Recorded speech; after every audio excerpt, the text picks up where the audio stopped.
This guy was 12 years old who interviewed me. Adam Curry, John C. Dvorak. It's Sunday, August 12th, 2018. This is your award-winning Gimmo Nation Media Assassination episode 1059. This is No Agenda.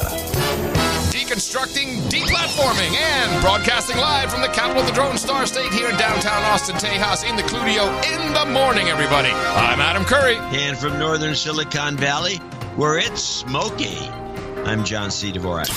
It's Crackpot and Buzzkill in the morning. Ooh, thought went into it, yes. Smoky. Yes. Smoky. A lot of work went into that one. Yeah, real smoky. Yeah, I come back from up north and it's smoky. Smoky. So the smoke is now traveling over the bay. The smoke is everywhere. Really? Apparently, they found some of the smoke has traveled as far as Vermont or Boston. Yeah, Austin. Yeah. Boston, too. Boston. It's raining here, man. I'll tell you, it's bad. Once again, the gays are out of luck. Remember last year we had the Pride Parade rained out? Hurricane Harvey. This year, no, I don't remember that. Oh, yeah.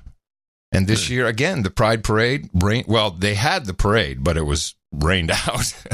They didn't cancel it, at least. It's been really bad. It's been wet, stormy, crazy. Rain sticks all the way. Huh. It always happens when we shake them vigorously. Shake them, baby. Yeah. And people keep asking for more rain stick karma. I don't think we should do it. I'm very worried. No. Because if we do any more, it could turn ugly in places. We're not doing it until we get back to next year. We'll do it next year. It's a 1 year abeyance. A whole year? Yeah. Don't you think? No. I think we should wait a little while until things calm down. But people do need rain stick. I don't think they're going to need it for a year. Well, okay, we'll just let it. We'll ad lib. But I'm telling you, you're not going to see any action. That's my guess. You're so frigid. No action. What am I going to do? No action, dudes. Yeah. All right. So you got back from up north from Washington State. Yeah, Washington, and you had a big meetup there. Yes, we had a big meetup. I'm going to do a separate listing of the donations the show received from the meetup. It seemed like you had 30, 40 people maybe there. About 48. Wow. That's probably the biggest we've ever had, I think. It's pretty close to it. If not, It probably is the biggest. They were hankering for a meetup. So we have, in the process, of course, we had the entire Garland clan. Yes. The fisherwoman or sister or brother. Yeah. Oh, did you meet Elise Garling? Yeah, she was there. She managed to get there. Oh, how was she? She must be a sweetheart. She rushed over to get there and didn't bring the limoncello. And of course, you sent her back right away. It's like, well, hey, what are you thinking? Get out of my face! Turns out they're both of them. They had to make the same horrible trip from Port Angeles. So she's great. The whole group is great. Yeah, it looked like there were some fun people there. Ian they have an uncle or somebody that owns a bar in Ballard that we're going to make as a permanent meetup place for up there. In Port Angeles? Or in Seattle? In Seattle. Excellent. Seattle area. She comes from an interesting family. I think they made wine in their brownstone in New York in the early 1900s or something. I don't know. Yeah. Well, who else was there? Who else? Bem Rose was there. The doctor, Knight Birch took all the photos. Yeah, cool. Someone had a drone, I think, for one of the photos I saw looked like a drone shot? No, that was the nature of the location. He was just up on the thing. Oh, okay. And Sir Bemrose from our stream services, along with Void Zero, he was there? No, Void Zero was not there. No, I know Void wasn't there. He's in the Netherlands, but Sir Bemrose was there. That's cool. Yeah. Nice. There was a lot of people. There was people from Amazon Security. There was a Russian card trick guy. There was a whole bunch of people. Yeah, how is that different from a Ukrainian card trick guy, though, is the question. Well, one's Russian. Gotcha. Gotcha. Hey, Bemrose is a pretty good-looking guy for a dude named Ben. There's a lot of good-looking dudes named Ben there. Mostly, I think half the place is dudes named Ben, or what former dudes named Ben now coding or doing something else. Yeah, well, when you're wearing a T-shirt that says, more beer But then on the command line, it's like, okay, we know where you're coming from. Cool. And so how did you follow the typical format? Everyone sat down, talked a bit, and then broke off, or was it just all kinds of No, that format's always been dead. That's been dead to me. It's hard. Yeah, I agree. So what we did is we tried to have the meetup in one place, and they couldn't accommodate us because everyone was there pre-concert, Pearl Jam concert, so the whole town was filled. Oh, okay. And there's some other event going on, some Microsoft thing.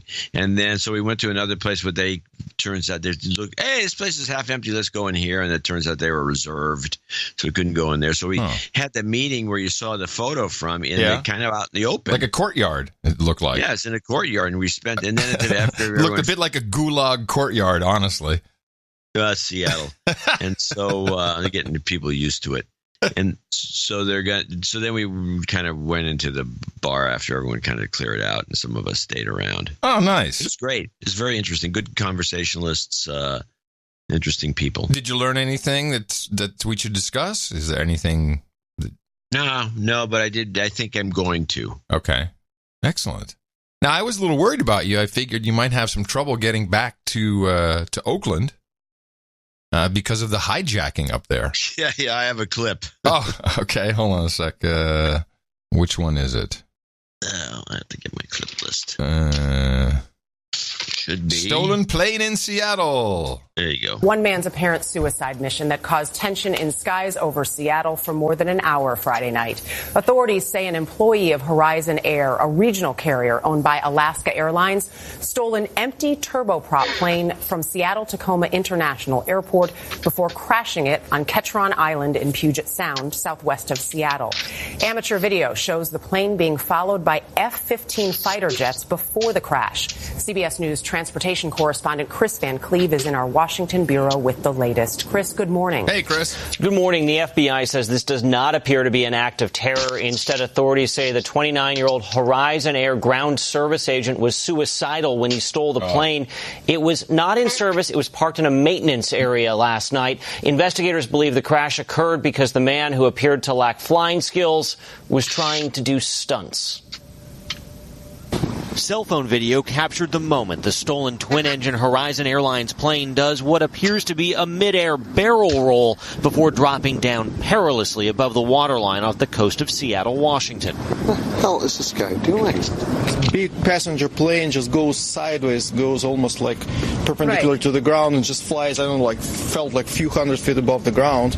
In radio communications, air traffic controllers and a Horizon pilot refer to the man flying as Rich. As they talked with him, it became increasingly clear the airline employee was not going to safely land the plane. I got a lot of people that care about me, and it's going to disappoint them to hear that I did this. Just a broken guy. Got a few screws loose, I guess.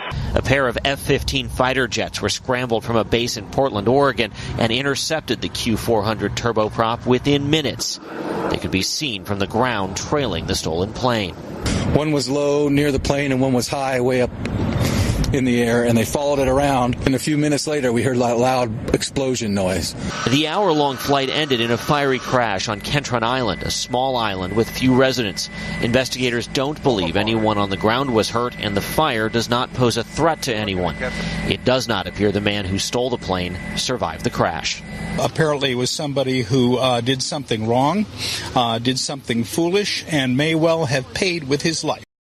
I'm a little pissed because I found a video on YouTube, and it's very hard to find any. I could not find this audio again because, of course, the video got pulled down before I could record it, and it had at a certain point the F-15 pilot switched over to the SeaTac. I don't know if it was tower or approach, and so they were talking to the tower, saying what they were doing, and very clearly, twice, in fact, at a certain point, one of the there was number 45 and number 46 says, "Okay, intercepted." And that, I heard that twice. I'm like, okay, they intercepted him. That doesn't just, I don't think that means you're just flying around going, waving at him. I think he was shot down. Although I know that's been immediately disputed. After the JC kept very close tabs on this. Oh, good. And immediately after the incident, the internet started reporting that he was shot down. Mm-hmm. and that all those reports were taken down. I saw, of course, a lot of the video. The barrel roll he did. If you learn that through Flight Simulator, then Flight Simulator is amazeballs. I mean, to get this thing. Apparently, he took off with his wheels smoking, so he probably had his feet on the brakes or something. It's probably the brakes that were smoking. But he got airborne. This didn't look like someone who had never flown an aircraft before. Maybe even specifically this aircraft, because that barrel roll. I've done a few with an instructor. I wouldn't. Yeah, I mean, I'm not. Now, you're talking about the barrel roll where you're going forward and then you flip the plane around and come back and you to come normal. back down. Yeah. Well, basically, it's a half loop.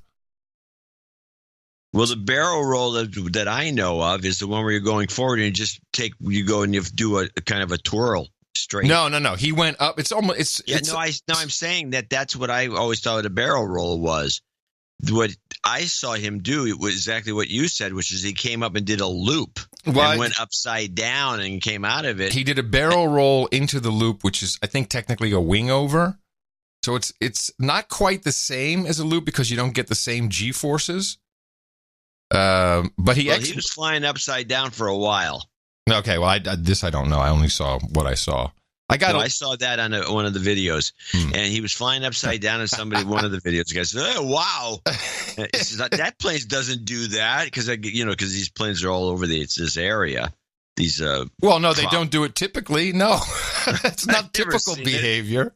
And then they have one good shot of him coming down out of one of these tricks, and he comes down toward the water. That's the one I'm talking about. That's the barrel roll, the wing over. I'm talking about. That was good. Comes out down toward the water and pulls up. Yeah, and I'm looking at this. I think if the guy was it seems like he knew how to fly.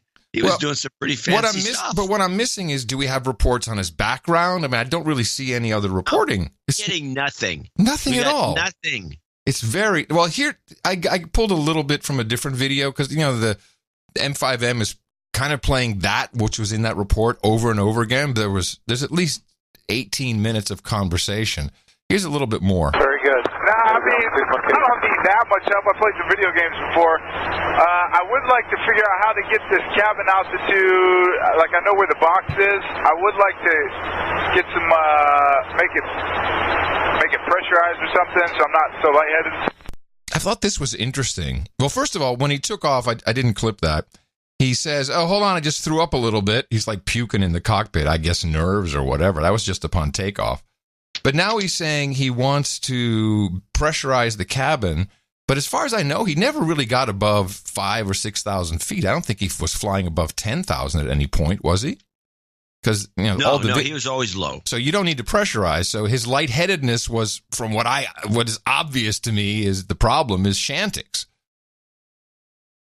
This is to me, this is suicidal, going crazy, seemingly aware, doing nutty stuff, yet able to function completely. To me, Shantix written all over it. Let's listen to some more. Anyway, minimum wage.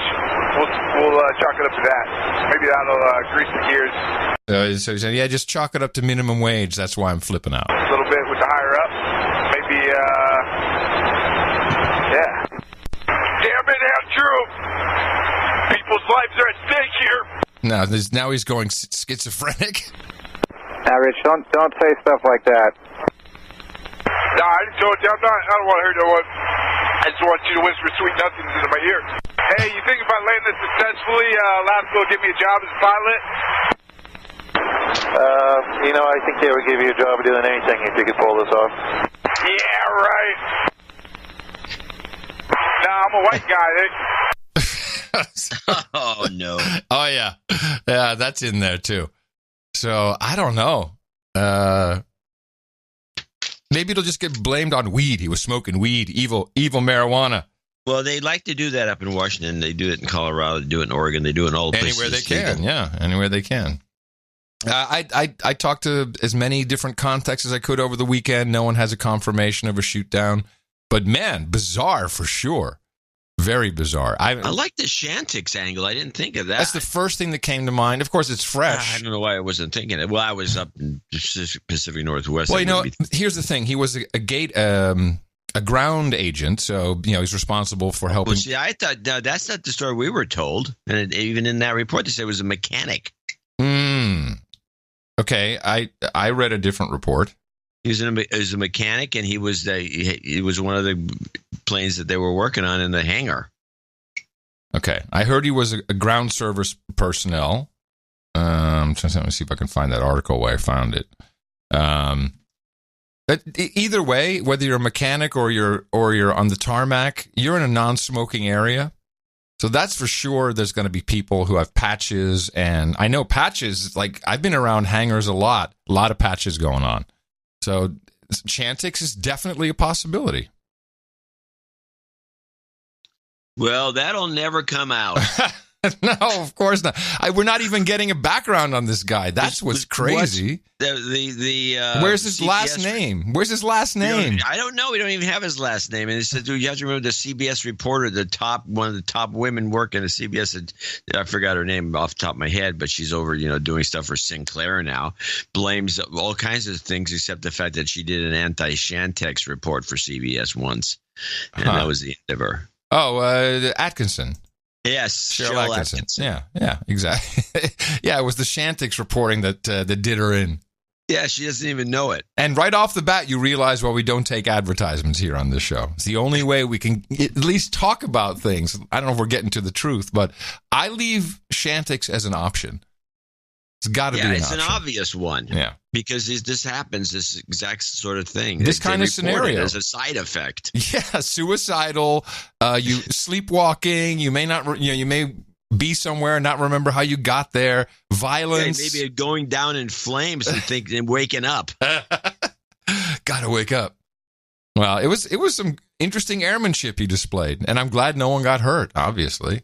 Yeah, it's good that no one got hurt. And he did give the show to the locals. Yeah, nice air show. The Seattle Air Show, everybody. It only lasts 15 minutes. Flying around a commuter prop jet, and it's going upside down. Should be good. It's the thing it means by Bombardier, so they should use it as hey, look at these jets or these planes of ours are pretty well made. That's a pretty big one. It's like, I think it's 70, 75, 76 passengers. It's pretty big. I've been in this. Yeah, those are nice. But I'm sure they can do that kind of maneuvering with no one on board. That's not a problem. We were about to go to bed Saturday, and all of a sudden my phone just starts blowing up, man. My phone's blowing up. And it's Eric the Shill. He's like, what you seen about the hijacking? And I'm like, we got the music on. We got the candles going. Oh, stop. Let me check the hijack. And there wasn't much at that point here, but nationally there was.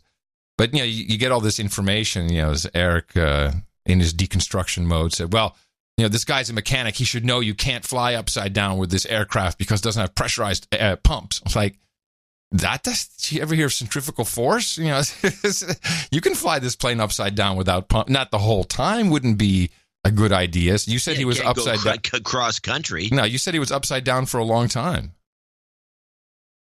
Or for a while. It looked like he was upside down for a long time. I mean, a long time on a video clip is like 5-6 seconds. And you got fuel pumps.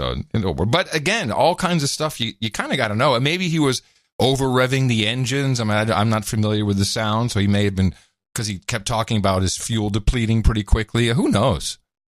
But it was just, if that guy learned to fly like that from Flight Simulator or for Xbox or whatever, these things are valid.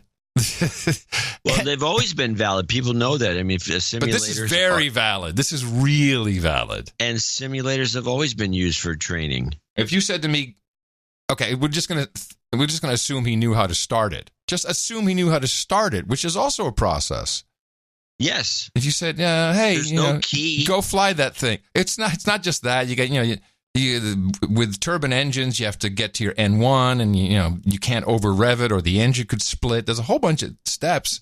And if the engine will split. Yes, the housing on the engine will split. if it goes up to full speed too quickly, and they have to take the whole engine. I know because I've over revved a jet engine, and it was a very costly mistake. Because he said, we're gonna have to open the engine now. You fucked it up. That's embarrassing. Expensive and embarrassing. Oh, yeah, it's thousands of dollars. It's very, very bad. So, while you're on the topic, I might as well mention some aspects of my trip. Okay. Yes, of course. Because the jet engine that is been installed at the Oakland TSA. Yeah, the new high-tech baggage scanner. Yeah, which says in different letters anal object. Anal object, yes. But it's like ANAL. And it looks like a big butthole. It's a big, giant thing. Let me see a picture of this. So it's like a joke? They're making a joke with their industrial design? No, nobody's making a joke. No jokes. I was making a joke, but nobody was getting it. No, I got it the first 3 times you made the joke. Well, anyways. Oh, I see what you're saying, because the anal is a darker shade of no. It's just what your brain is seeing. I see analogic. I don't know what you see. You see analogic. Analogic. Yeah. Well, anyway, what does that say? The thing is a huge, beautiful piece of gear. I mean, you look at it and it's got like highlight. It's got little blue and red lights that are in. The thing is over designed for being pretty. Well, and that makes me extremely suspicious. I would be too, but it doesn't look like but when you look at the other x-ray machines compared to it, you'd look at them, they got louvers that look like they were put in by a punch press. They're just cheesy. Yeah, this is the kind of thing no one in their right mind would accidentally put their dog through. Like the thing that they use like now is like, it is like a CAT scan. I'd have to see if there's some details on the technology behind it, see what they're actually doing. I tried asking around, and everyone was, I don't know. I mean, the TSA in Oakland is just a bunch of duds. And I tried to even go through it, to go in that direction. Yeah, they wouldn't let you. Yeah. I mentioned that in the last show, I guess. You did.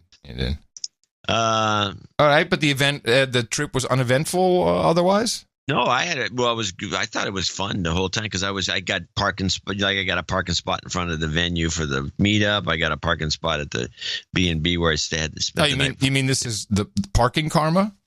Parking karma was kicking butt, and there's a number of things on the way back. At SeaTac, SeaTac's got clear. Yes.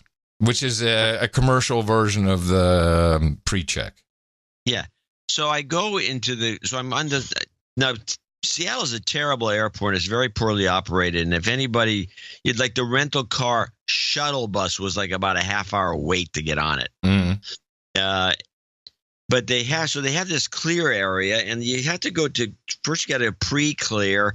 It's punch into some machine or something, and then you got to go over where the TSA pre is, and which is in a single spot by itself. There's no pre attached to any of the other lines, so you have to waltz all the way to the end of the airport to go through it. But it's worth it because the lines had to be an hour. So you had a clear card? No, I have TSA pre. Oh, okay, it's just in the same area, but it's in the same thing. And so there's nobody in the clear line, and so I get to the end of the line where there's a big giant thing before you get there that you would be walking through if there's anybody there, but there's nobody, so you just go straight. So at the end, there's at the clear thing, because I'm right next to it, it says, ask about our free month offer. So you say, hey, I'd like to ask about my free month. I asked the TSA person about the free month. And I said, who's there to take your ID? And she says, I don't know. Ask the clear people. We got nothing to do with them. I said, well, where are they? She said, way at the other end. I said, I'm not going to walk over there to ask them. Why don't they put the sign over there? And so I bitched about the same thing to the next guy, who was actually amenable. This one woman was a dud. Yeah. But this older guy. You're just a troublemaker, aren't you? You're like, hey, I have a question that she won't answer. No, I didn't say that, but I could have. Yeah. So I said, I did the same routine on him about why don't they move the sign. And he says, yeah, these guys are idiots. He says, I don't know why anybody would take them up on this offer. I said, you get a free month. He says, so what? Then he goes on, he says, it's a JIP. Huh. He says it's $200 a year or something. We can do if you go to tsa.gov/something, you can get on the pre system for $85 a year. He says it's the best deal. How about I'm just an American citizen, you fuck off and let me on the plane? And instead of all these deals and paying extra money. Paying extra money. To say that when there's no line. Yeah, it doesn't matter. I hate it. The whole thing well, anyway, is... so he's going on about if you're going to do anything, get the TSA pre. It's a better deal. Yeah. And I said, well, I get it anyway. He says, yeah, you're a frequent flyer. So I keep going through the line. Next thing you know, I go through and there's I had a good bit. Very pretty TSA woman at the end. And they pushed my bag aside like they did on the way out. And I brought back some hand-ground Russian red wheat from Port Angeles. Wait, this is in your carry-on? You only have a carry-on, of course. Yeah. No. I have a luggage and a roller and a carry-on. Oh. And it's in there. And she pulls the flour out. She's digging around. She threw the dirty underwear. She's the Speedos. Digging around. And I don't use Speedos. And she pulls out the bag of flour and she says, I've got to check this. And I said, without missing a beat, for a quality? And did she find that humorous? Yes, she did. Oh, okay, that's good. So then, when I finally got to the plane, I realized that in my carry-on, personal carry-on, you left your machete. No, there was a bottle of water in there, which they didn't catch. No. Amazing. The security theater and the hoops we jump through to make us believe we're safe is astounding sometimes. Yeah, well, you're going to feel a lot better when the anal logic thing is put in play. It is kind of foretelling of our future, isn't it? It's like humans are next. Come into the anal logic machine. Mm-hmm. Mm-hmm. Make sure there's nothing in your prison mailbox. Exactly. Well, thank you for that report. I feel so much safer knowing that these programs are in place and functioning just fine. Yeah. Now, I sent you an article which was about San Francisco, Seattle, and Austin, which we might as well just talk about now since you still have Seattle fresh on the brain. This was something that came in on the Austin American Statesman, our local hometown newspaper. I don't know if was it an article or a short book? Yeah, I think it was a giblet. Tech takeover, arrival of industry giants remaking downtown Austin, which I think I've been complaining about for a while. Years. Yes, and finally someone's noticing and written a book about it. Newcomers include Walmart, which I was not aware of, who opened up an engineering hub downtown that features all the perks you'd find at a young cutting-edge startup. Walmart ATX in the former Alamo Drafthouse Cinema, which is 4th in Colorado. They are developing emerging technology such as machine learning, artificial intelligence, and blockchain for Walmart. Woohoo! Blockchain. Blockchain for Walmart, baby. Then, of course, we have, obviously, Google. We have FaceBag. I think the U.S. Army has also opened a tech center, the Army Futures Command, which, let's see, where are they? It's just a whole bunch of tech. Yeah, tech. I know I'm reading that article and it's kind of making me ill. Yeah. It's like, how much tech do we need? In the universe? I mean, it's just like, what? In the universe in general, you mean? Or just? Anybody, yes, in the universe. I mean, tech. I don't know. It just seems, I sense the last time we've had a number of crashes. It's a cycle. And San Francisco's always involved in it. Mm-hmm. And the last big one, there was the .com, which was obvious what was going to happen there.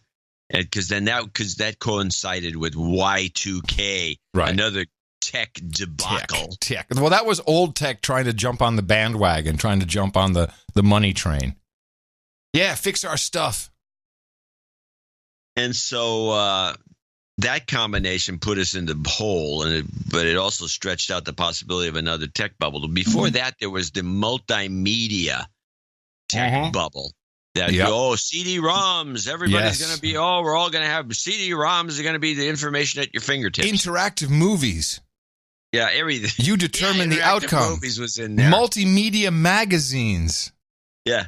Philips CDI technology. Oh, yeah. I remember it all. I remember it all. Sure. Yeah, well, it's memorable. Yeah. And it caused a bubble and a burst. And San Francisco was, when things started gravitating. John. Encarta. Encarta. Remember? Yeah. Oh, the whole encyclopedia now fits on a shiny disc. Wow. So when that era, I remember I remember it was about 90. It was the late 80s, maybe. Yeah. And then it crashed around there. When it started gravitating to San Francisco, and there was all these shops being put up. This is when we had, I think, Macromind Director was a big part of that. Yeah, and they were in San Francisco. Yeah. When all these guys gravitated to San Francisco out of Silicon Valley, which is where this stuff's supposed to be going on, not San Francisco, Poop City, which should be a tourist trap. And by the way, this is another problem I had. The real problem I had with the trip was you can see that Seattle has become the tourist destination over San Francisco. Oh. Because it's not seen as Poop City. Everybody knows about the poop. I was grilled about it. But is that true? The stories they're telling, or they just, yeah.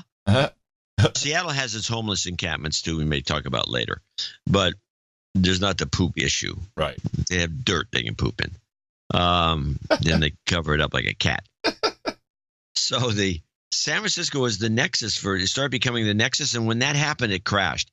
And I think San Francisco's become the nexus again for Twitter. There's no reason for Twitter to be in San Francisco.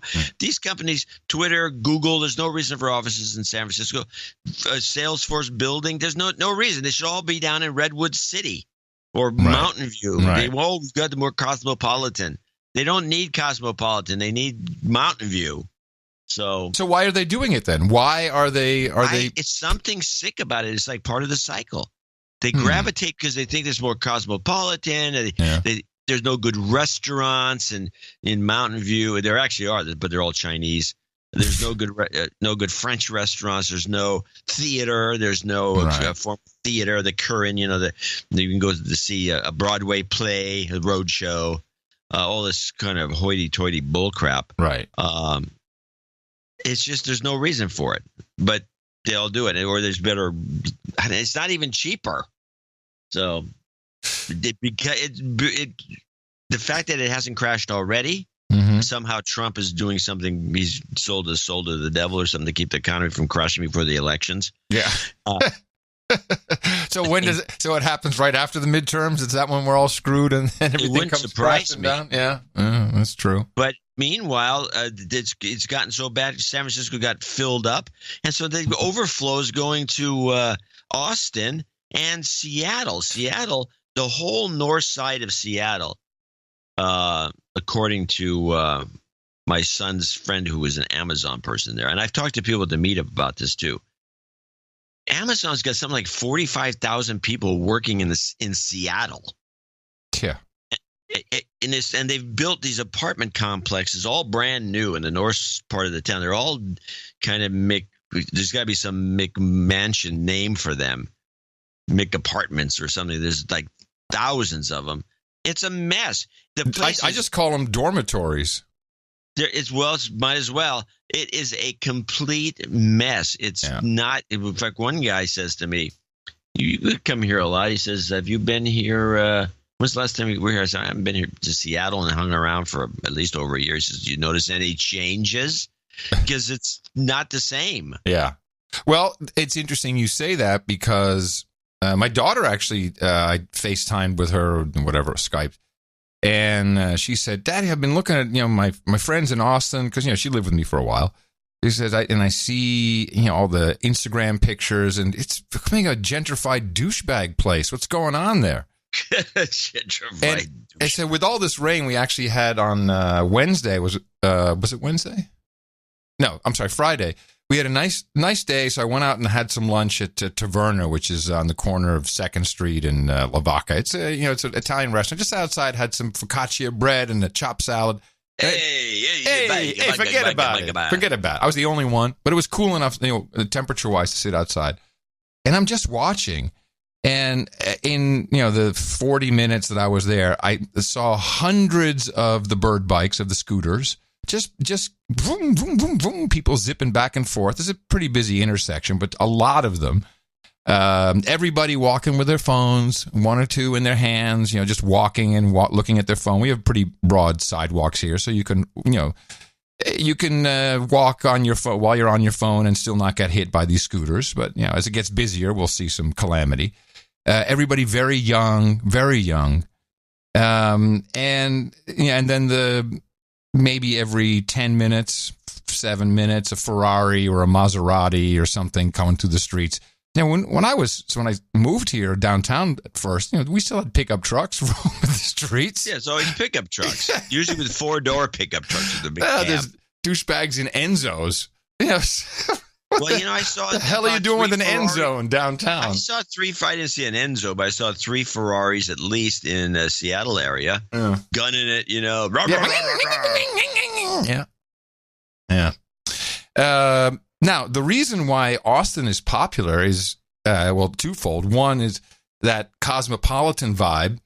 And, of course, Austin is not really Texas. It's the liberal island smack in the middle of Texas, shunned by many or laughed at if you're outside of Austin. Were you from Austin? Yeah, no, but so you're not from Texas. Okay, yeah, gotcha. But, so that's very attractive for the overflow, as you said. The overflow, and you hear them talking. You can hear that these are mainly people from California. I hear some people from New York, but certainly not native Texans. And FaceBag alone is thinking of placing 3,000 people downtown. They have about 700 now. Doing what? Well, that we now know is unfortunately their business, because we know that it's not customer service because there is none. So it's not people answering the phone saying, FaceBag, how may I help you? These are the moderators. These are the people this is the AI. This is the AI of these companies, because we have no state income taxes here. So it's very cheap, or it's much cheaper, let's put it that way, to put people in downtown. They bus them in from outside. Every morning you can watch the mini buses. Boop, boop, boop, boop. They all show up here at the FaceBag headquarters. I can see them from my balcony. They're busting from the cheaper area, which, is out maybe by the Domain, which is that live work place where there's also some tech companies and offices up there. No, it's become a complete douchebag tech. Not that all these people are douchebags, of course, but collectively, yeah, it's pretty douchey. And it's not really what I like so much about being in the South or being in Texas. And I think we're just going to see more and more. This is where the actual artificial intelligence lives here in Austin. And they're making it work here. Because what else are they doing? They're not high-end engineering jobs. I hear the conversations. I hear what people are talking about on the street. And this is where they're going to have to house them just for cheap. Well, of course, Washington State is good for that as well. Same idea with the income taxes, or lack thereof. JC pointed something out interesting, because we were floating around at the end of the meetup. And there's just this, like the downtown area, 1st, 2nd Street, this down towards Pike's Market, is got bar after bar after bar after bar after bar filled with people. Yeah. And I said, I don't remember there being so many bars. There used to be some strip clubs, which are all closed down. Oh, no, that's way too dangerous for these new workers. But there's all these bars. And he said that the sociology is that it's like they get paid pretty much what they get paid in California. They don't have any state income tax, which is a huge payment in California.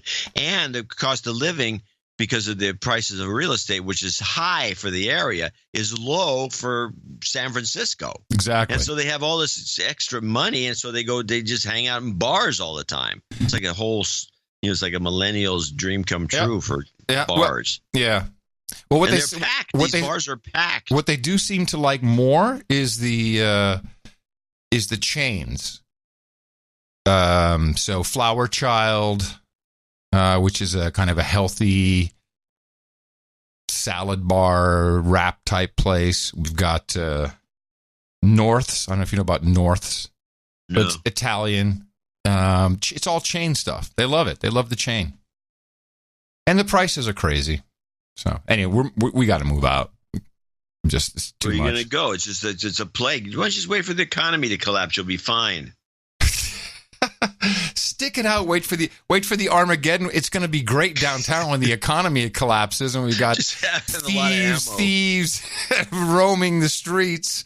No. No, there will be pooping everywhere while they're stealing. There will be absolutely none of that.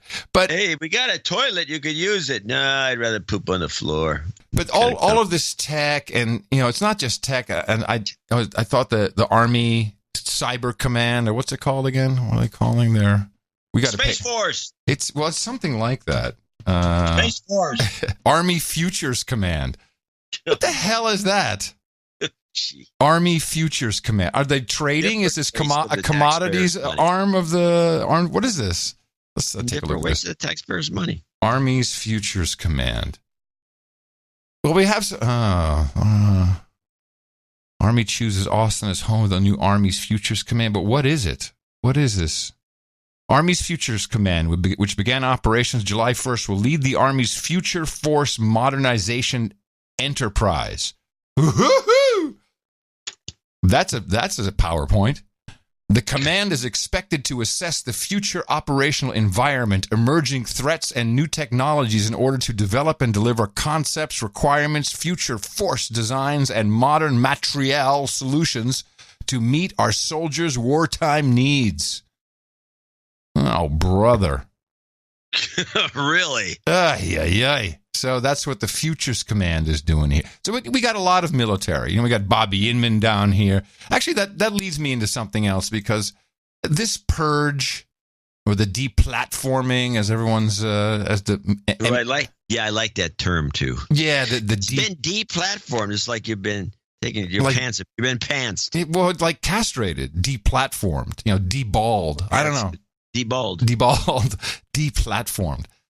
And so, as you know, the irritating pieces for me were Apple was like, they're not an advertising-based business. Why did they start this?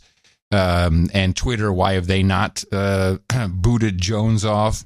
And so I did a lot of research, listened to a lot of opinions, spoke to as many people as I could over the past couple of days. And I do have some ideas and some thoughts and some theories. All right. Well, I have one clip. Sure. But I would rather I'll play the clip in context. So why don't you go on with your whatever? Well, first I'll just play something that I thought was funny. It's a short clip. This is Oliver Darcy on CNN, and he's pretty much claiming that the journalists got it. Yes, this is the clip I have. Okay. Well, I'll play it here then. And they only actually took action after weeks of media pressure, after weeks of the media outlets saying, you say that this would violate your standards, so why is this still being allowed to be posted? And so Apple was the first at the bat this morning, or last night, with removal of his content. And now we're seeing it trickle out. It was Apple, and then the domino effect. Oliver Darcy, thank you so much. Thank you. Yeah, so you may wish for that to be true, but no, I don't think so. But it's interesting that the journos, who are really quite insignificant in the whole scheme of things, I think, I like that he's trying to take some credit. Well, the point is that the other people are making is maybe it's they can't put some pressure on people and on things, and they are bragging, at least this guy is, and he's got other evidence that if you look at his tweets, he's bragging about how the journals finally got these guys off the air because they're fake news. And what kind of journalists, this irks me probably more than anything. Wants to shut up any kind of information. Yeah, you want information flow if you're a member of the press. And meanwhile, and we had evidence of this in two situations, which you've talked about on the show before. One, of course, is the WikiLeaks situation, which is like, oh, God. Everybody was all for it when it made Bush and those guys look like idiots. Yeah, but now this got to go. And then if you remember further back when Richard Engel and other reporters were asked about whether Feinstein should release the torture report. Right. And they were asked on the air, oh, no, I don't think so. I don't think so. What do you mean you don't think? You're a journalist. You want this stuff out. Why are you saying no to this unless you're a stooge for the CIA? Yeah. Well, so I have two theories. One is kind of like the big overview picture of if you look at everything standing back 100 feet. And the other one is much simpler and maybe much more correct, at least part of what's happening.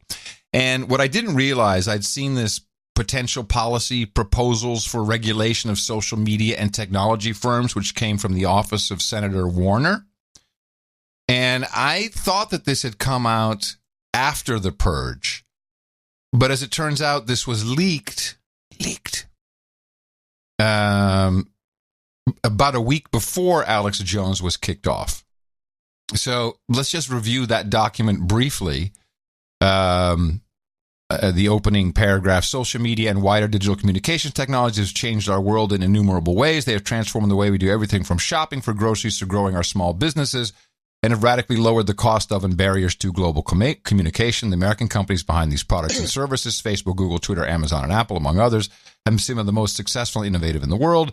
As such, each of them deserves enormous recognition for their transformations, etc. But of course, investigating Russia, we realize that we need to put some regulations in place. Now, this is just a proposal, and the regulations they propose is, there's a number of them. We have to, everybody who signs up for a social network, you have to have everything right down to their social security number, have to have full. Yeah, there's Mark Warner. Full information on who they are, etc. Need to be able to identify and clearly label bots. Not possible. Determine origin of posts and accounts. I mean, all kinds of things that would put these companies out of business if they had to adhere to it in any meaningful way. Yeah, no, it's impossible to do any of that. So as I was looking at that, I'm thinking, well, did they squeeze these companies? And when you think about a squeeze, and this is theory one, it kind of makes sense that, we have not really seen it, and we've pretty much forgotten most we learned about Snowden. But we know that all of the intelligence agencies were inside the Silicon Valley companies a long time ago. That's what Snowden told us. I mean, we saw, of course, we never really saw any code per se that does all these things, but we saw a lot of PowerPoints about all these technologies and how they could spy on the American citizens. In fact, we're actively doing it. And to the point where Robert Mueller, the now special counsel, had an office at Facebook where he was in the building, his own office. And I'm not making this up. You can go to the Time Magazine article where Zuckerberg is the person of the year or thing of the year, reptile of the year. And he's it's like, and Robert Mueller, former FBI director, pops his head in. No, he was FBI director at the time. Oh, he was. Oh, you're right. He was FBI director. I was just in my office here. I just figured I'd pop in and say hi. The guy. It's just the same. Like if you go to Boeing, and you go, there's an area in the Boeing headquarters, at least before they moved to Chicago, and in there was United Airlines and American Airlines offices. Yeah, of course. Yeah, same thing. Same sector, right. So the same business that the FBI is in, same sector. That's what FaceBag is in. So they clearly already had Silicon Valley in their grasp and could, to a degree, already squeeze them. And we saw a lot of things going on between the Snowden revelations and, let's just say, Russian collusion. Because I'm going to have to fast forward to that because it really wasn't that much in between. But when you look at what really happened is this narrative was started about collusion, because, of course, and I just can't get over the facts that I see that it looked like people were trying to discredit Trump before and after the election and came up with this collusion ruse, even though we know who was really colluding with foreign agents and the Russians. And they went to FaceBag and say, look, we've got all the goods on you. You don't want us to regulate you, do you? Because we can really regulate the shit out of you. We can do anything we want. Now, you need to find some collusion with Russia. So FaceBag runs around, and this request actually went back and forth a couple times. You've got to check it out. Surely there must have been something going on. And what do they show up with? $100,000 worth of ads. Some of them bought after the election. And I haven't forgotten that's the genesis of this whole FaceBag collusion. And I guess just recently they said, we need some more. Oh, we have 32 more ads that were found. Oh, yes, they're added for the midterms. So that's a squeeze. They're just saying, get me something. Then we had the Backpage incident where we got to squeeze them a little bit more. Like, we got to have you guys under control. We can't have hookers out there. I don't know why they couldn't have the hookers advertising. That may have to do with other issues that are going on. And then that thing has never been resolved in my mind. First, it started with Craigslist, and Craig Newmark, who's a super. This is an irony of this. Craig Newmark is a extreme liberal progressive. Yeah, and he knuckled under at the drop of a hat. Okay. Right. Now you have. No, we get rid of all personals. There's going to be none. They coded, nope, gone. Right. Just like instantly. And then Red Book was another one of these operations, and they went down immediately thereafter. And then Backpage just stayed around for a year or two, and then for some reason, out of the blue, they Backpage had to go. Yeah. And there were a couple old farts running that. And bear in mind, please, that the money is important. I mean, these deals that. There's over $1 billion worth of government deals that they have with Google. We know Amazon has a huge intelligence deal for their cloud hosting. Microsoft said everybody's involved one way or the other. And so then you get to the obvious. We have the midterms coming up, and and Alex Jones and people who feed off of him. Technically, they would be called parasites if you looked at it in the natural world, but they're just people who feed off of his ideas and his thinking. I've certainly learned lots of stuff that he said. A lot of stuff he's been right about. So his audience is He's right about the frogs. Yeah, exactly. I mean, he presents it like a maniac, right? Instead of our presentation, which was a very detailed situation with this atrazine. Well, we're chemists, so it makes a difference. So. Yeah, we're chemists. So it's like we got the midterms coming up. This guy is making too much noise. It's too annoying, and the call goes out in the middle of the night. Now, for Apple, the call may have been a little different. Now, Apple also has hundreds of millions of dollars of deals with the government, intelligence agencies, all kinds of. There's a lot going on that we don't know about, or that's not been highly publicized. But there's a lot of collusion, and maybe the conversation went something like this: "Hey, look, you've got this Chinese company that you're partnered with, so that you're now going to store all the iCloud encryption keys on Chinese company servers in China. Yeah, we kind of let you go with that, but I think we're going to squeeze you a little bit, Tom Collins, unless you kick Jones off.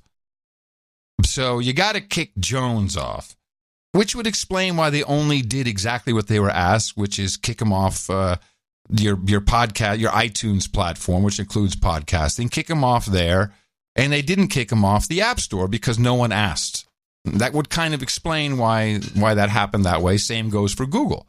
And I think they may have only been asked to just obfuscate in search results. It's very funny if you go to the Google Play Store and you look for the InfoWars app, you see the top 4 apps of top 10 apps. It goes 1, 2, 4. 5, 6, 7, 8, 9, 10. Number 3 is InfoWars, and they've literally taken the number 3 out of the top 10. I mean, this is how stupid this is. So that is something that they've been forced to do something. No one had all the bases covered of deplatforming in its entirety.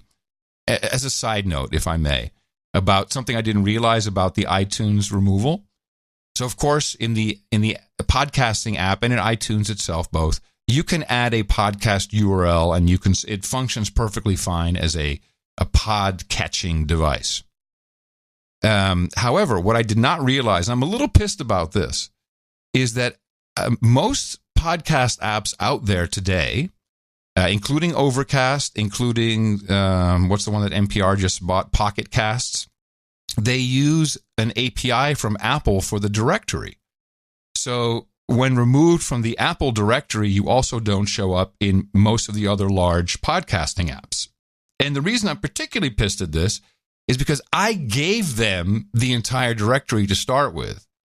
And, I said, just be a good steward of it and just leave people in there. And so ultimately, now 14 years later, they take Jones out and whatever.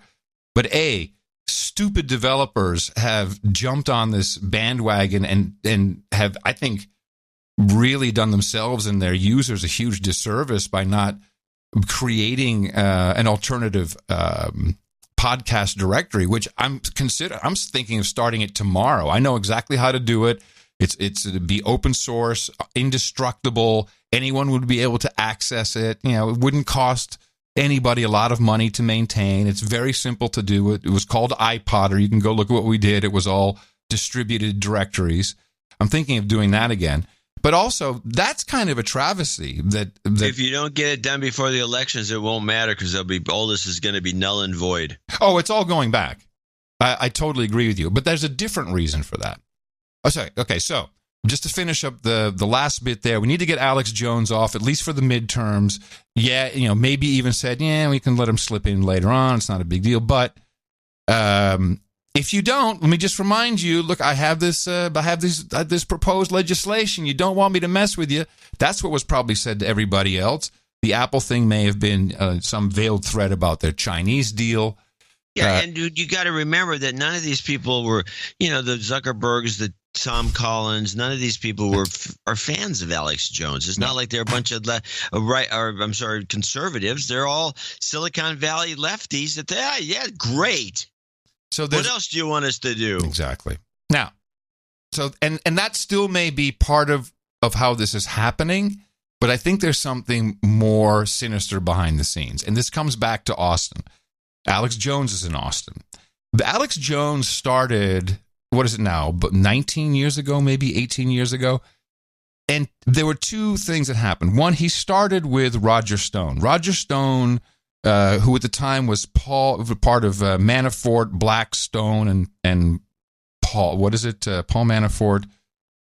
The big law, the quintessential lobbying group who started the sector.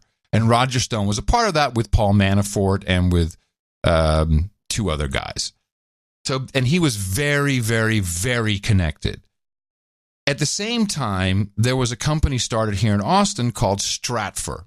And a lot of people have surmised over the years that Alex Jones was really an intelligent shill from Stratfor. Stratfor is this think tank / intelligence type operation. Yeah, I had subscribed for a couple of years to their reports. Well, you tell me what your feeling was about them.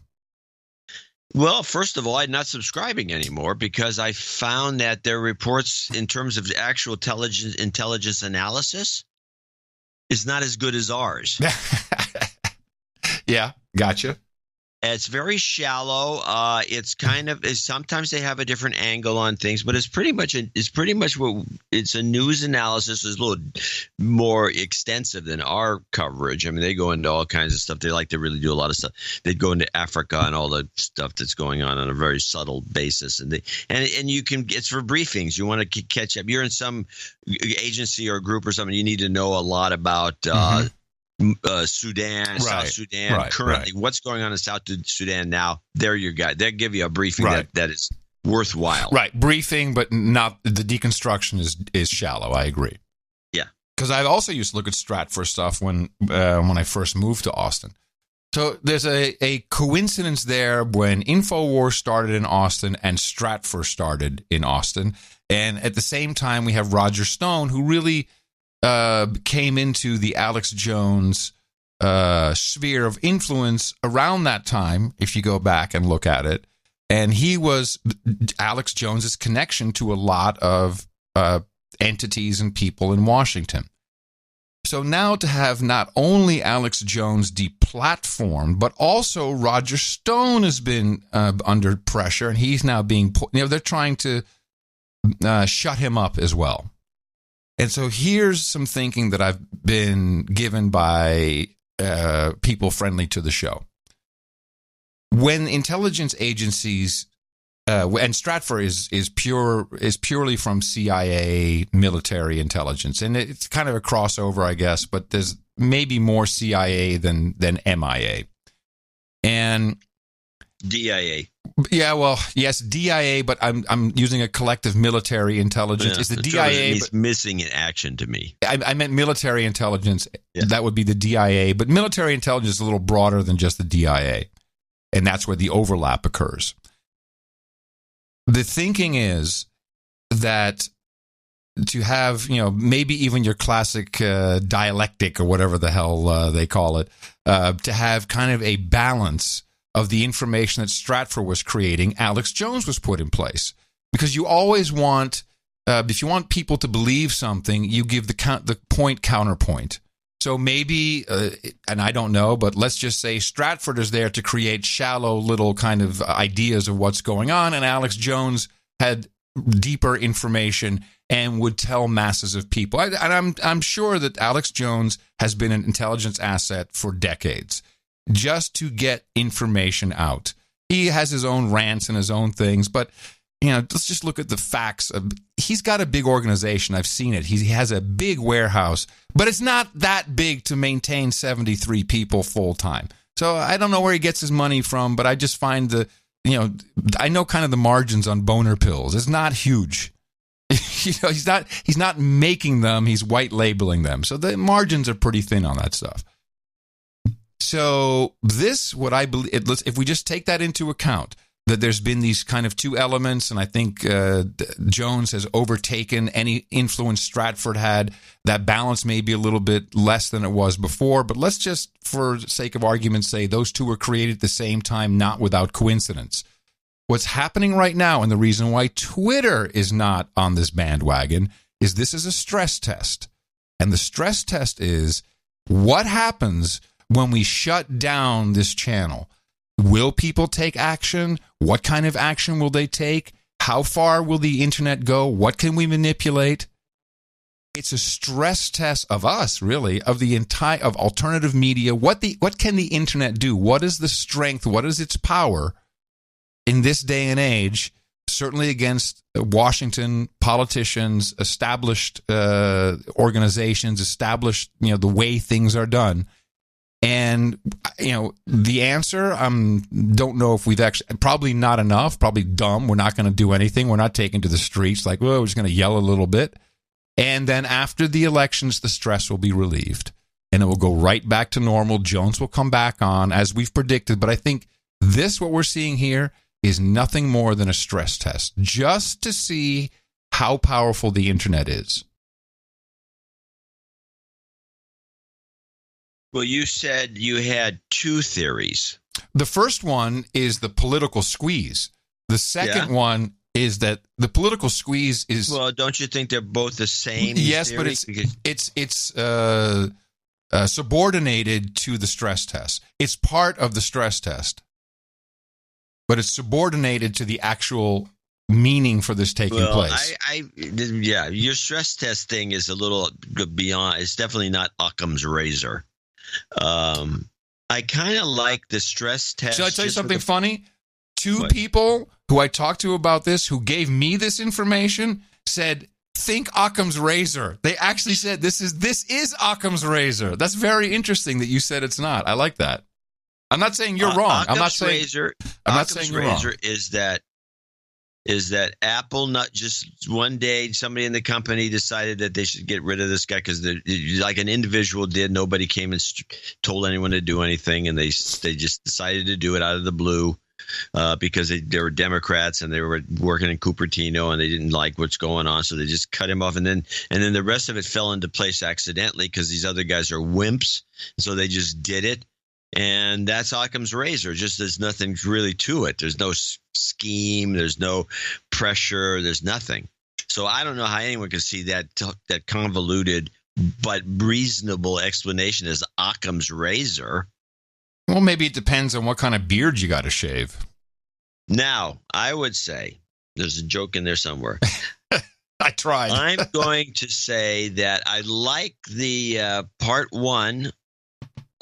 Because there's a lot of politics going on, and Washington's behind most of it, and so is the intelligence agency. So there's something going on there, and I can see them doing a deal with Apple, and then coincidentally, even before they have to do anything with these other companies, the other companies just knuckle under. Oh yeah, there's a domino effect for sure, and that would be because I don't think the CIA gives a crap about MailChimp. I don't think so. No, I don't think anybody that except the people that use it, and I don't know what MailChimp is thinking. Yeah, that's Silicon Valley virtue signaling. That's what they do. Yeah, it's got to be but this is definite, and I don't in terms of a stress test, which is this part 2, part 2. I don't know. It's just. Unless I mean, they have been pulling the plug on some other people on and off for just short periods of time, and including that black woman who's so interesting. And I don't know. I just don't see it as being. Well, what I'd like.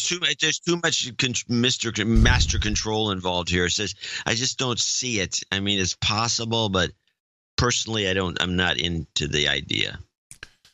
Okay, well, so I'll monitor all signs for stress test, and you monitor for political purge. I mean, I think we both agree on one thing: he will come back. This will end. No matter which way you look at it, Jones will get put back on. Yeah, I agree. Of course, and it could also have it could backfire. I mean, all the things that's been going on with this regarding Trump. Mm-hmm. Let's start with everything let's call them the elites or it's not the dark state, and it's not that dark. Everything they've done is worked out to be, because of the nature of the sociology of today's world, has worked against them. Mm-hmm. It's the news media who does not like Trump, and we heard the Seymour Hersh and this last thing going on about how the various newspapers and TV outlets that we monitor closely. He even says, and he's a pretty objective journalist, says they just hate Trump. Mm-hmm. And they're the ones who got Trump elected. Yes. And they know they got Trump elected, but they don't know what to do about it. And to this day, they still don't know what to do about it because they can't stop obsessing about Trump. They write about him constantly. They keep his name in the news. They have phony columnists like this Jennifer Rubin, who I just saw recently on some MSNBC thing. They call her the conservative blogger, the conservative columnist. She is a left-wing progressive to the nth degree. Right. But they're trying to buffalo the public with this kind of thing.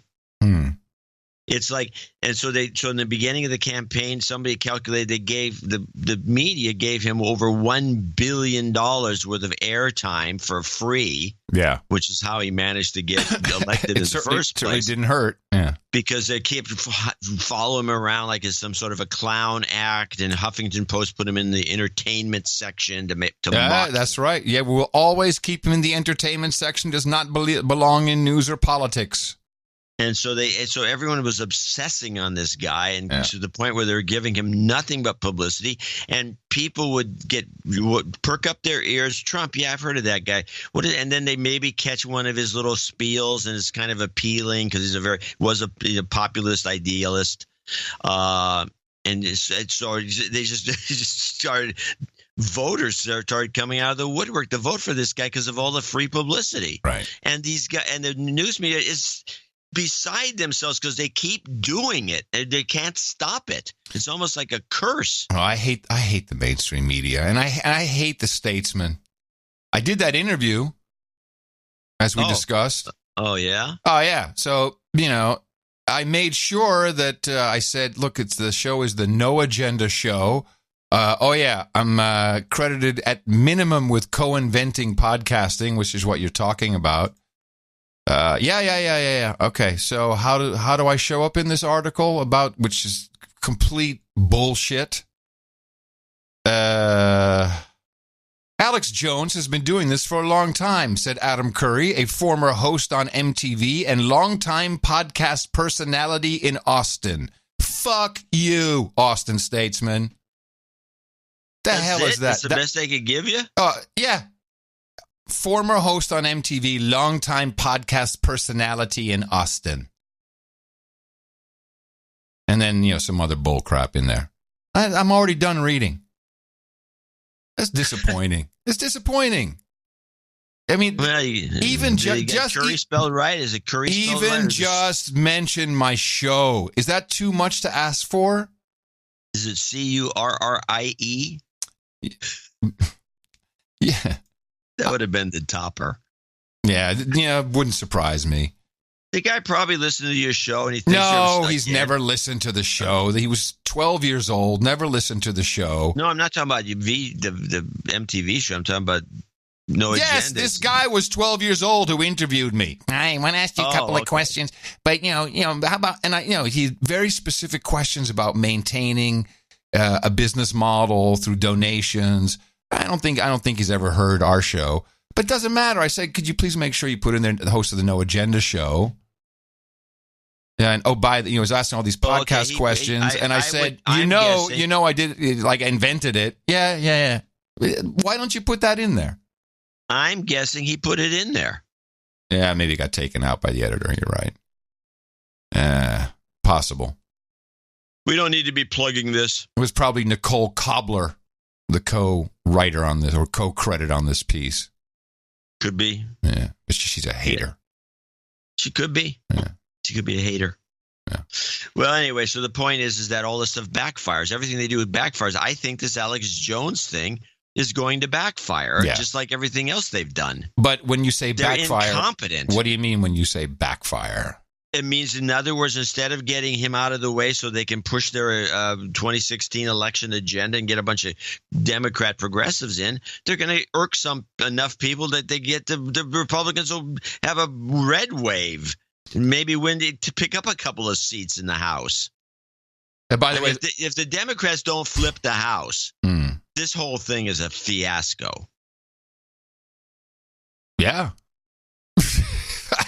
I don't know. I don't know what's going to happen. I don't know. I don't care. As long as it's material for the show. I don't care. And with that, I'd like to thank you for your courage and say in the morning to you, John C., where the C stands for care. He does not. Dvorak. I don't care. Yeah. Can you stall a little bit more? Well, I just say you can do a whole bunch of in the morning stuff while you're looking for your spreadsheet. That usually helps. In the morning. Oh, yeah. Well, in the morning to you, Mr. Adam Curry, and the ships and sea boots on the ground, feet in the air, subs in the water, and all the dames and knights out there. Thank you. And in the morning to the troll room at noagendastream.com. I had my eyes closed during most of when I was talking, which I tend to do. So I haven't seen much of your troll room, but I'm looking at you now. Wave at me. I'm waving. And in the morning to Mike Riley, who came in with the artwork for episode 1058. We titled that Colorism. And this was something that we both liked it. There were a number of pieces we looked at, but this was the No Agenda in the InfoWars letter type and logo and kerning. And somehow it just had the right vibe to it for that particular show, for the things we discussed on that episode, for that point in time. It kind of showed our solidarity. I have to admit, I didn't get it initially. Because you're not familiar with the InfoWars logo, as we here in Austin are. It's on every lamppost. Oh, is it? Really? Yeah, there's lots of InfoWars stickers around. Huh. Oh, yeah. Yep. So anyway, need more of our stickers around. Put some No Agenda stickers up, people. We want to thank Mike Riley and all of the artists who always submit to noagendaartgenerator.com and help us keep our show extremely relevant. And as long as we are listed in the directory, it's an eye catcher every single time. You look at the what's hot, what's new. When we release a new episode, we're usually immediately in the what's hot and new category for news because of the amount of downloads that take place simultaneously. And it helps. It really does, and we appreciate it. NoAgendaArtGenerator.com. Thank you. All right. Well, we do have a few people to thank. Now we had we're going to do 3 segments today because I want to do the meetup separately. Oh. And when did you want to do the meetup segment? I think I'll do it next, or I could do it right after this segment. But there are 1, 2. I'm looking at the meetup list. Well, why don't you just do it and then do it now, and then we'll go into the other donations. Let's do it all in one go. Okay. We do the meetup thing right now. All right, with the meetup, I've got 1, 2, 3. You want to do 3 segments? I got to talk to affiliates. I have ad breaks to move around. You can't just do that. Well, it was in the memo. I didn't get the memo. Yeah, you do. It was attached to the thing. Yes, it did not say anything about a separate segment. It says Seattle meetup notes. Yeah, and at the beginning, it says, for this upcoming show, I want to read these separately from the normal donation segments to boost interest in meetups. Oh, I thought that was Eric writing that. I'm like, I'm ignoring him. This was your note. Yeah. Oh, I'm sorry. I didn't realize that. Ah. I look at it like, I don't need direction from Eric. I'm just ignoring anything he has to say. All right. You run it however you want. Well, the point is that we did have a number of donations from the meetup, and let's do those first, and then we'll go into the other stuff. Good. So starting off, we got Sir Andrew Bentley Snoops Magoo from Tacoma, who sent in $333.33. Yeah. And he has a note. Please accept this donation in person to show my appreciation for all the great work you guys do. Presented in person, but I so happened to be in the Seattle meetup. Was my schedule? I was scheduled to be. You wouldn't have done this except. No, he's in Colorado. How did I get this thing then? I have no idea. It came in an envelope. However, in my absence, all my 3 children, Jack and you, will attend. I see. One of the kids. The kids gave it. Gotcha. Regret not being able to meet anybody at all. We're celebrating our 30th wedding anniversary this year as well. So congratulations. Keep up the good work. 333.33. Sir Michael Black Knight of the dude's name Ben in Bothell, $55.55. Zach Smith, $65. And he has a note. Now, this is the one that's kind of weird. This is a note, which is a very long note. And I had JC edit it down to just the important part, which is his plea. I like how the whole family's working once again. Oh, yeah, it happens. Mm-hmm. I would be, this is like a 3-page note, and there's like 2 sentences. It's like, thank you for your courage. Thank you for your courage. I would be, this guy, I figured I felt bad about this. I'd be internally grateful if you could tell her, this is a class, I guess. I would be eternally grateful if you could tell her that her boyfriend, Zach Smith in Seattle, loves her dearly and is waiting patiently for her return. Oh, boy. They turned each other onto the show or something, and this guy went nuts for this girl. And so have they been together? Are they a couple and now no longer? It's a long story. Okay. So but the final thing is this is a plea. A plea. Okay. All right. Think about it. Think about it, girl. How many No Agenda producers are you going to meet in your life? Salty Hash, $555. That's nice. He writes, for sanity and hilarity, requests. He needs a plug he says some kind of plug for Nick the Rat. Okay. Listen to Nick the Rat from the Sewer Wednesdays on noagendastream.com. There you go. And then he wants, oh my God, can you see that juice?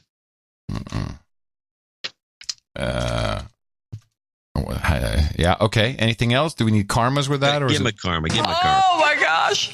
Can you see that juice? You've got karma. Boom shakalaka. Then came, Dame Mary Paul Stewart, $100. Yeah. She sent a little note in that fell on the floor here. Oh, yes. I wanted to read it because it was cute. That's like a card. Thank you for the sanity, the media assassinations, and the fan. And this fan's been a listener since number 1. And then she says, "What a ride!" Yeah. Thank you for being in the back seat. And then we have an anonymous PA producer from the Pacific Northwest for $90, and he actually wrote a bunch of different things and nothing we need to deal with. Thank you for the show, a very great show, and it's a card and a note, and congratulations to Mimi and me for 30. Thank you, Sir Chris Sundberg, Knight of the Vortex State. Oh, you met him? Yeah, he was there. Yeah, he's a chopper pilot. Oh, I forgot that. Yeah, he's a lawyer, I think, by day, chopper pilot. Yeah. No, very nice guy. Yeah, cool. Well, us rotary guys are always kind of nice. 55, but you're almost as nice as a foamer. Same category. 50. Oh man! Whoa! Wait, now I got to play the foamer. Go ahead, read the next one. I'll find a foamer. Ryan McConnell. Falls City, Washington, 333.33. Add to the knighting list. Hopefully he's on there as the Knight of Twin Peaks. Let me check here. Hold on a second. You're checking. I'll read the note. Oh, my God! Woo! Listen to that horn! Yeah, I have Ryan on there. He's By the way, people comment on that clip more than anything. It's pretty damn good. They love it. It's pretty good. It says, thanks for the incredible show. You two are worth your weight in salt. With this donation, I'll join the round table. To those who have not donated, people enjoy getting paid for what they do. Chip in. Chip in, everybody. To the producers who precede me, thank you for keeping these two going. To the post-show producers, thank you for your inspiration to get me to do my own thing. To future donations, thank you for your help. Jingle request. Karma for everyone in the collective. That's it? Yeah. Okay. You've got karma. P.S. there, I'll read to you after the show. Barnaby Magruder, $132. This was I put aside because there's a very short note I want to read. Last show, my wife Jennifer called me out as a douchebag, but also requests baby-making karma. Here's a check to get a de-douching. Okay. Oops. You've been de-douched. De-douched. And to make sure that the baby-making karma was directed at me. Thank you for keeping us all sane. Yes, thank you. Good luck with that. We'll give him the karma. No, of course. Baby-making karma. You've got karma. Matt Anala in Rocky Ridge, Montana. Okay to read. He says you want. He just gave us he says the Ants jingle is a banger. It's better than anything Dr. Dre and Snoop Dogg put out in their prime. He also sent us 2 10-ruble coins, one for each of us. Thank you, comrade. Good to remember the homeland. Das is good. Peter Das is good. Patel's $200. I think there's a note. I'll read it. I have to dig it up. It's an email, and he should be on the knighting list. Some Peter on there or some sort. Let me see. Yes, we have. It's Peter Chishevsky, and he'll be Sir Peter, champion of the Free Society. I think that is him. Yes. Yeah. Keith Carlisle, Centralia. $100, and Sir Dennis $100 with son Miles. A happy birthday, belated birthday for August 5th. I hope he's on there. So yes, Miles. Hold on a second. It was Sir Dennis, son Miles. Okay, yeah, that was incorrect on the spreadsheet. Hold on. Oh, son Miles. Okay. All right. Now we have. Now I'm going to go to the spreadsheet. Well, first of all, let me thank everybody. Who came? First of all, anyone who came to the meetup, that's fantastic by itself. Donations always appreciated. And big news, the Texas meetup in Austin will take place on Saturday, October 6th. Are you writing it down? October 6th? Yep. Saturday, October 6th. Big meetup in Austin, Texas. So this will be the Texas meetup. The Texas meetup is what it will be. Yeah. October 6th. Okay. In Oklahoma. In Austin. I would say Oklahoma, Texas, although it's pretty far. Yeah, I don't think so. Yeah, why don't you arrange your own meetups and we'll take care of mine. You don't want people from Oklahoma coming? Yes, of course. Okay, but it's going to be in Austin. Yeah, no, I'm saying you got to spread the word out to Oklahoma, Arkansas, everywhere. Okay. Yeah. People. Maryland, yes, yes. Everywhere. All right. All this. Okay, good. All right, onward. We got one executive producer and 2 associates from the spreadsheet, so I think we can jam these together. All right. Sir Francis of SRQ, Viscount of Southwest Florida, comes in with 1, 2, 3, 4, 5. Whoa! Oh, saving the day. Yeah, beautiful, huge donation. Thank you very much. Is this his annual donation? Well, find out. It may be. Yeah. Thanks to John and Mimi for their Pearl anniversary. Congrats on the Pearl anniversary, John. I hope the wine exceeded your expectations at the celebration dinner. I just placed my second. Oh, you know what I forgot to do? I did go through all this trouble, and I don't do the simple zooming 150% so I can scroll back and forth and read the note because it goes off screen unless I do this particular little thing. Thanks for the narration. I just placed my second annual, and it still goes off screen, something of the Königsgard Winery in Napa, so I have 3 bottles of the Judge Chardonnay coming, one of the best on the planet. I assume you've heard of that one. Yeah, it's well known out here. What a wonderful summer of deconstruction. I would seem that there were endless piles of M5M poop everywhere, and human poop too. And you guys are keeping the national M5M poop map updated for us twice weekly. So for that, I say a big thanks to you both. And please keep it up so we can all stay sane. I would like a full serving of the L. Sharpton montage today. Please, and some cookies and vodka at the round table. Yours truly, Sir Francis of SRQ, Viscount of Southwest Florida. Resist, we must. They're all jitty about a shutdown. The tortoise in the race. Then co-author of Hubris. U2 lead singer Bono. Fran Drescher. Sigourney Weaver. Suspect Jahar Tsarnaev. Rush Limbaugh. Rush Limbaugh. The show Rush Lombard hosts Supreme Court Justice Sonia Sotomayor. Is Mike Muckery yesterday. Antonin Scalia, Kim Kardashian, and the Republican candidates, both Cairo and Benghazi. We rank behind Lavita. First stop, Kazakhstan to college students in Beijing. He's getting lunch at Chipotle in Iowa. Bain is appropriate. The GOP's tax day giveaway to millionaires. Why was traffic problems email sent? The Environmental Projection Agency. And what sequestration has done. Oh my God! Woo! Listen to that horn! Karma. It never tires for some reason.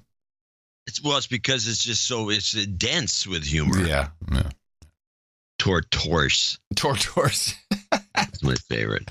Environmental Ejection Agency. Projection Agency. Millions the guy makes. Yeah, from MSNBC because he's got something on somebody.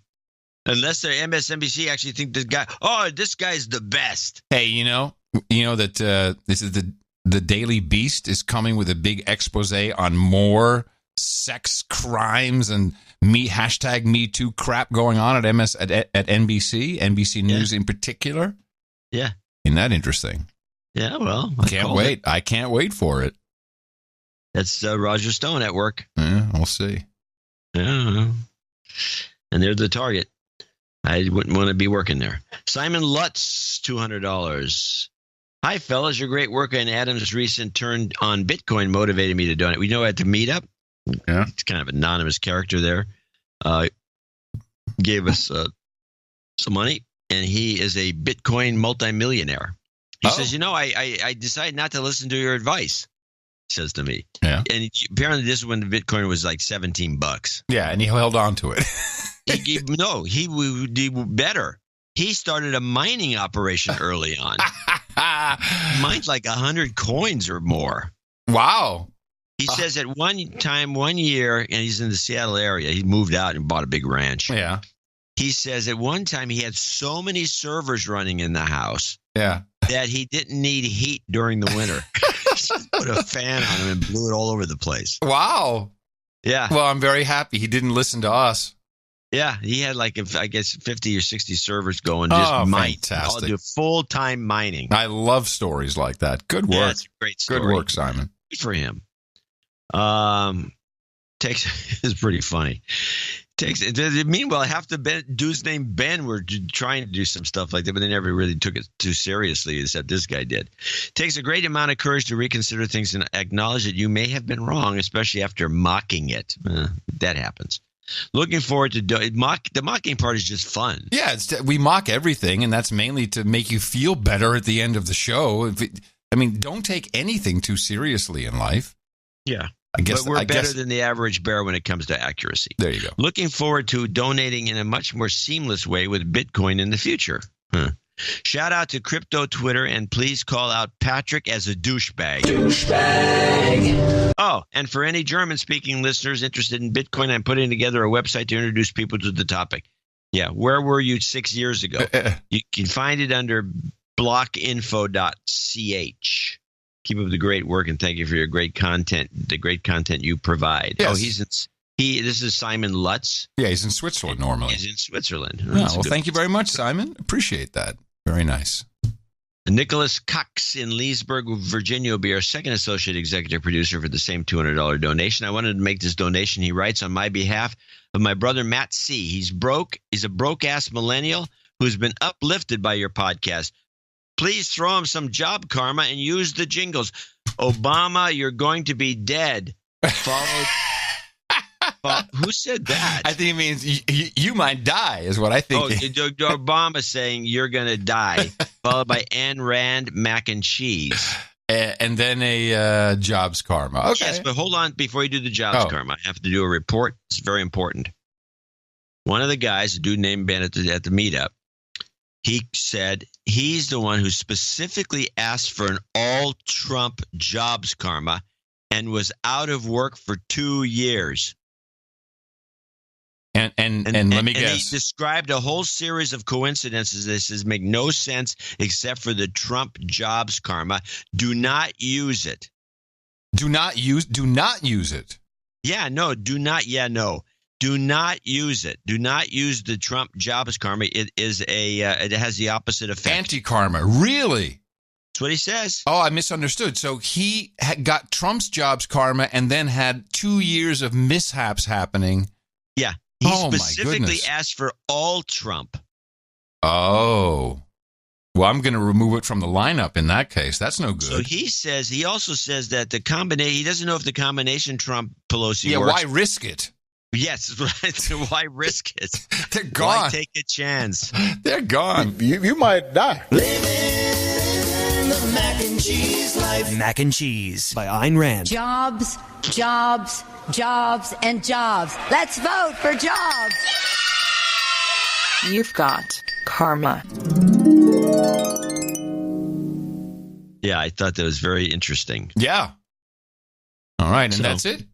Yeah, that's it. That'll be it for today's show, 1059. Well, yes. Then thank you very much, Seattle Meetup donors. You definitely helped us for today's episode. And, of course, we had great executive producer, 2 associate executive producers who now can add this to their list of credits as executive or associate executive producer of the No Agenda Show, episode 1059er.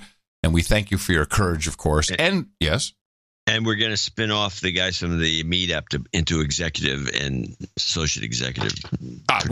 We'll put them in the correct categories, exactly. Yeah. And remember, we have another show coming up on Thursday. Dvorak.org/NA. You can take a lot of what you heard this morning and you can use it on your friends and colleagues. Propagate. Our formula is this.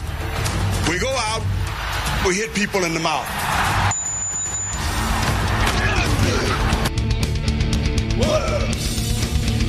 Order. Shut up, slave. Squirrel. Shut up, slave. Hey, all righty. And now back to your regularly scheduled program. Well, we got a couple. Since you brought up Sharpton in, did we play this clip before? I don't think so. This is the Sharpton Lounge Act story. No, we just go straight into it. Since you brought Sharpton into it, so I want to play this. This is his explanation as to why Trump is a sure failure, and he doesn't seem to realize that Trump plays to pretty big audiences in a pretty big room, but. Here he goes. Welcome to Politics Nation, coming to you today from Houston, Texas. Later today, I'm leading a rally in Florida against the state's outrageous Stand Your Ground law. More on that in a moment. But first, the continued moves by the president to incite his base again.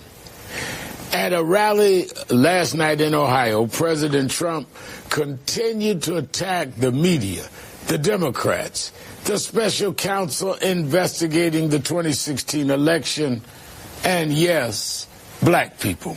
They're talking about this blue wave. I don't think so. I don't think so. Maxine Waters is leading the charge. Maxine. She's a real beauty. Maxine. A seriously low IQ person. Seriously. Maxine Waters. She's leading the charge. Let me tell you about the spin that the president's doing here and why I think his act will not work even on his own base. I remember when I was a young civil rights activist, younger civil rights activist, James Brown, the Godfather of Soul, embraced my youth group. And one day I went to Las Vegas with him. He told me, Reverend, there are those that are lounge acts. They work in the lounge where they serve drinks and they have to compete with the noise and the drinks and the conversation. But then when you make it is when you play in the big room, the inside room on the big stage. That's where you have to have a better act. That's where people sit and spend a lot of money eating dinner with their wives and their families and want an A performance. Donald Trump is a lounge act. He continues to do a lounge act. It will wear thin, and even his base will get tired of being treated like people just lounging around intoxicated. Okay. What an analogy. That is very interesting. I will say that my one experience with James Brown, I have one. Yeah. Just, why would he be hanging out with Reverend Al? That doesn't surprise me. This was when actually I was hanging out with Dan Hartman and Charlie Midnight, who wrote a lot of the they wrote Living in America, and they produced that album. And so they were in the studio with James Brown, and I was there. I came by. And let me tell you, no alcohol, no swearing, no smoking, no nothing. It was button down, shut up, be very, very polite around James Brown. The religious thing, big with him, very, very big. So that they were hanging out, I can think is possible. But yeah, the analogy is duh. Dumb. Very strange. I will say this. I did run into, again at the meetup, chatting with a couple of guys. I got to write that down. That's another one for my book. I got to write these stories down one day. Sorry. Yes, you have to write these stories down. Yeah. They're all good stories. Yeah. A lot of insight that people would know.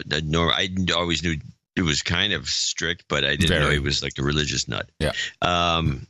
We had a lot of discussion with just a group of guys. The number of people that have seen an entire Trump speech, which is an hour-long speech now, there's only a few. A lot of people have seen the snippets, and so everybody, including myself, recommends that you see an entire speech. Yeah, because it's an act. It's not formatted. It's not a lounge act. No, it's a reasonable production. I think with the Air Force One and the music, it's pretty big stage. Actually, it's a pretty big production. Not quite your lounge act.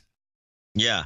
And it's worth it, but you want to see the whole one. And we've talked about this on the show before. When he started off, he was doing about 35 minutes to 40 minutes, maybe, and he was getting repetitious in the last few minutes. But currently, he does a complete hour of material, and it's packs them in because it's a good. If you haven't seen him or heard of one of these things, you'd get a kick out of it. Yeah, when I enjoyed it when I saw it in Fayetteville. And you went live. You went to the live performance. Vietnam, yeah. Yeah, I've only seen him on tape. Yeah. Or on, the whole thing. I've seen him live on TV. Yeah, it was a good vibe, actually. It was okay. Yeah. All right. Well, one of our oldest, one of our oldest stingers, jingles, etc. on this show that we've had for pretty much, I want to say, almost a full decade is this one. Monsanto. Ah, yes, I've got the clip too. Oh, you have a clip. Even better. I was just going to read the story. No, don't read the story. We got the Monsanto Roundup verdict. Dwayne Johnson, a 46-year-old father of 3, doesn't have long to live, his doctors say. He claims his cancer, non-Hodgkin's lymphoma, was caused by the Monsanto weed killer Roundup. In what is regarded as a precedent-setting case, a jury in San Francisco agreed. Did you find by clear and convincing evidence that Monsanto acted with malice or oppression in the conduct upon which you base your finding of liability in favor of Mr. Johnson? Answer, yes. In total, the jury awarded Johnson nearly $290 million in damages. This case has been very hard. It's been fought long. It took a lot of years to get here. The jury heard evidence that Monsanto knew Roundup was dangerous and could cause cancer, but hid that fact from consumers. The trial attracted prominent environmental activists, including the singer Neil Young and Robert F. Kennedy, Jr. And I'm so glad that this jury held them accountable. Johnson had worked as a groundskeeper for a school district in the San Francisco Bay Area. He claimed he used... it's really horrible when people who are against Monsanto, and we've been very, very staunchly against them for many, many years. It's kind of sad when the only real recognizable name you have is the Kennedy who has no voice. You know what I mean? That's our spokeshole. You can't understand him. It's kind of sad that way. Neil Young and Robert F. Kennedy, Jr. And I'm so glad that this jury held them accountable. Yeah, Monsanto bad. What did Robert just say? Johnson had worked as a groundskeeper for a school district in the San Francisco Bay Area. He claimed he used Monsanto's weed killer up to 30 times a year, spraying hundreds of gallons of it. During the trial, Monsanto's attorneys argued there was no evidence Roundup causes cancer. And after the verdict, Monsanto Vice President Scott Partridge insisted glyphosate, the active ingredient in Roundup, is safe. It doesn't change the overwhelming scientific evidence and the 40 years of safe use of glyphosate around the world. But Johnson's lawyer urged the jurors to hold Monsanto liable and punish them with a verdict that would, as he put it, it actually changes the world. I'm glad to be here to be able to help with a cause that's way bigger than me. Dwayne Johnson's case was separated from some 5,000 others waiting to make a similar claim against Monsanto. He was allowed to go first because of the advanced stage of his disease and the possibility he wouldn't live to see a verdict. Monsanto. Still a good jingle.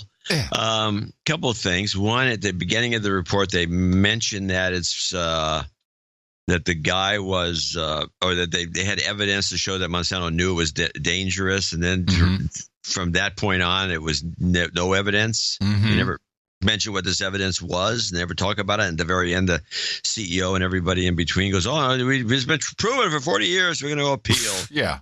So it was very poorly done. Well, so a couple questions. One, I mean, Bayer, I guess you would say, bought Monsanto. Their plan is to do away with the brand. So I don't know if they went into this knowing about this or if they got sold a bag of goods. But the sad thing is that although this is a big win and everyone can see that this is a piece of crap product and it is not safe, and obviously, there's problems with it, that's really not where they're doing the most damage. This patent on seeds and on pigs, and that's the real damage these guys cause. They have seeds that they sell to African farmers, and you can only use their seed. And if your seed happens to germinate in someone else's field, or you have a field next door, and then they're going to come by with their helicopters and check your field, and then they're going to fine you and send you a bill if you're growing any of their seeds. These guys are a-holes. Yeah, there's a really bad scene. They have a patent on actual life. Well, they've been apparently in India where they've gotten a foothold. He has a serious problem with farmer suicide. Yeah. This is really the whole thing. I don't know how they got away with pushing this idea through that they could patent a seed and then the spawn of that seed, if it happens to go into a neighbor's yard and start growing. It's a violation. Some sort of I didn't do anything. I breaking didn't copyright law, Why am patent I getting law. fined? Yeah. No, those guys are horrible. And I'm glad that it's now on hand to the Germans, because then we have other rules. I don't like it. Yeah, the Germans have better rules than we do. And look at Bayer's history. And not the best track record when it comes to human rights. They're the ones who produced Bayer heroin. Ooh. The first heroin on the market was a headache remedy. And Very pretty bottle. Bayer had the Bayer logo, and it said heroin. Really? Yeah. And was it full on horse? Was it? Good age? Was it rock, baby? I don't know if it was like in a powder form, because powders were like a way of doing aspirin for a long time too. Where you buy like goodies, in this Deep South still sells it. I think it's like a powder. Sure, powder. Yeah. And I don't know if it was a powder or a pill, but it was a headache remedy. I'm sure it worked. Huh? Yeah, gave you all kinds of things to think about, except your headache. Woohoo! So I've got there's a couple of interesting things going on right now. The Democrats in freak out mode are promoting using their celebrity base to pitch for people to volunteer. So and they want people, like, if you're living in California, you're part of the whole progressive state here, and there's a hot election going on in Arkansas that gets unseat some Republican. They want us Californians to do some of their work. Really now? On the phone. This is really a scam as far as I'm concerned. And so the best pitch for it I've seen so far is John Legend. And John Legend, the performer, is the one who once said in recent months, said that if you're a creative type of any sort. You can't vote for Republicans. You have to be a Democrat. Yeah, otherwise you won't understand music. That's pretty much what he said. So in other words, independents and non-affiliated like myself. No, that doesn't count. Shut up. No, then you're an idiot unless you're a Democrat. So I think this guy's a creep. But here's his pitch, and I got a little comment about it. It's John Legend here.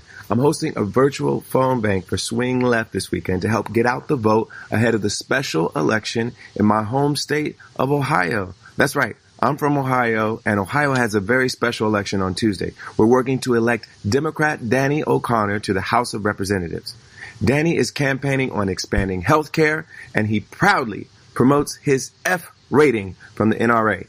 His Republican challenger is State Senator Troy Balderson, a huge Trump supporter who wants to repeal Obamacare and embraces the NRA's extreme agenda. We only need to flip 23 seats in the House to regain a Democratic majority.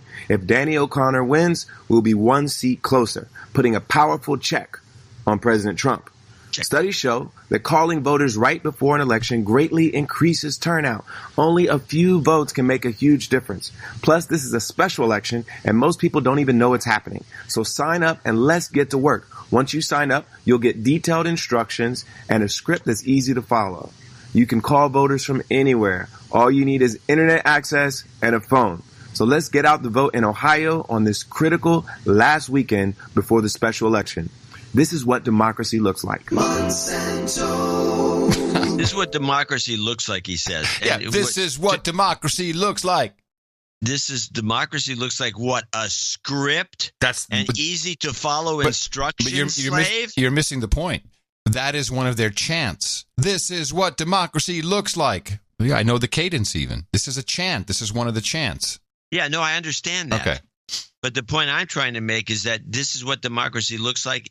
Turns out to be easy to follow instructions and a script. Yeah, script and a phone. Yeah, script and a phone, easy follow to instructions. That's not what democracy looks like. Hold on a second. That's what you think that's what democracy looks like? If it's somebody reading from a script in Van Nuys to somebody in Ohio? How is that democracy? Oh, man. Well, John Legend, I think, is fairly well known that he's top of the Illuminati chain. They gave him MK Ultra presidential model, Christy Teigen, to keep him happy. I could see Tina rolling her eyes right now. That's my view on it. By the way, Balderson, the Trump candidate, in that particular anecdote he was discussing, won. He beat the Democrat guy. Yeah.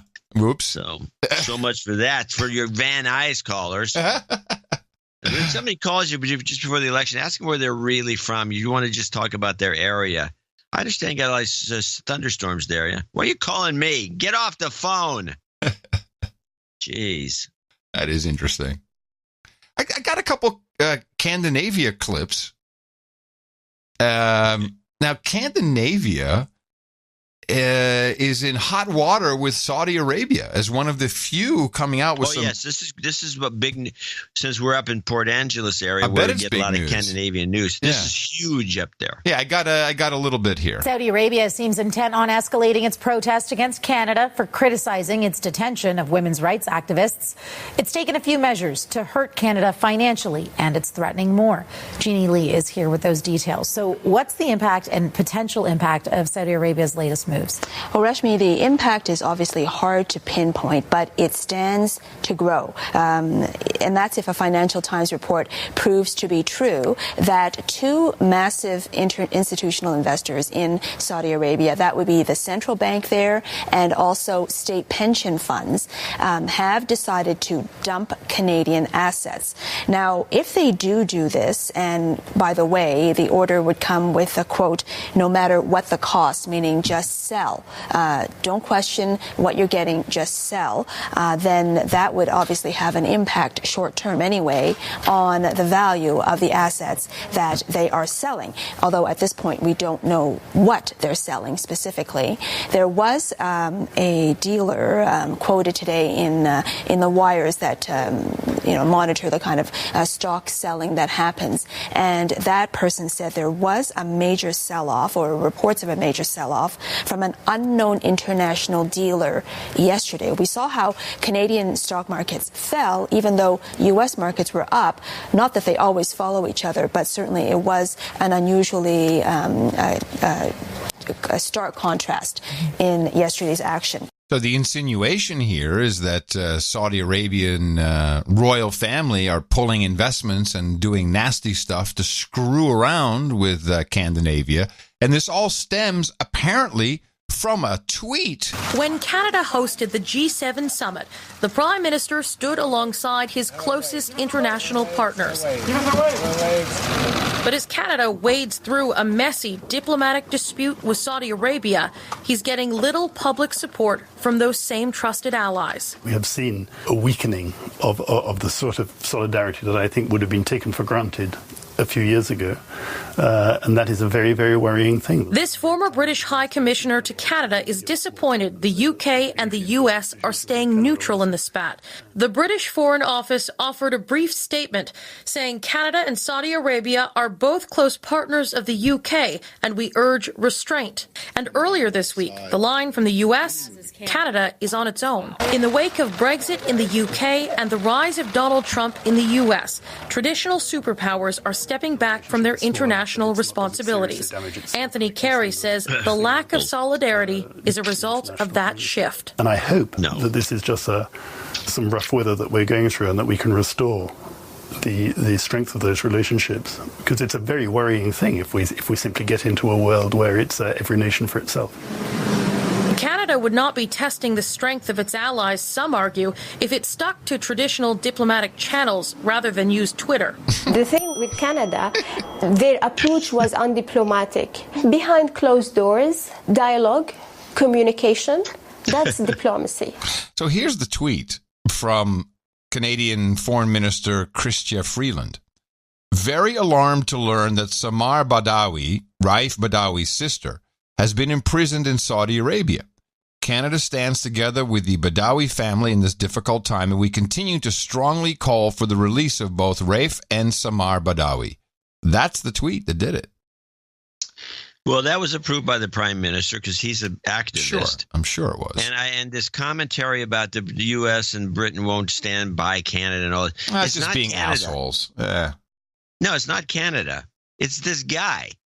Trudeau also turned on Trump after the G7 with his little speech, and got Trump all bent out of shape. He's not going to help him. Oh, and if you listen to him, there was a lot of. I guess I didn't catch any of it, but he was yakking about this quite a bit, at least in the Canadian reports from CBC. Mm-hmm. And he was just yakking, and he sounds like a 12-year-old. He's a kid. Nobody respects him. Right.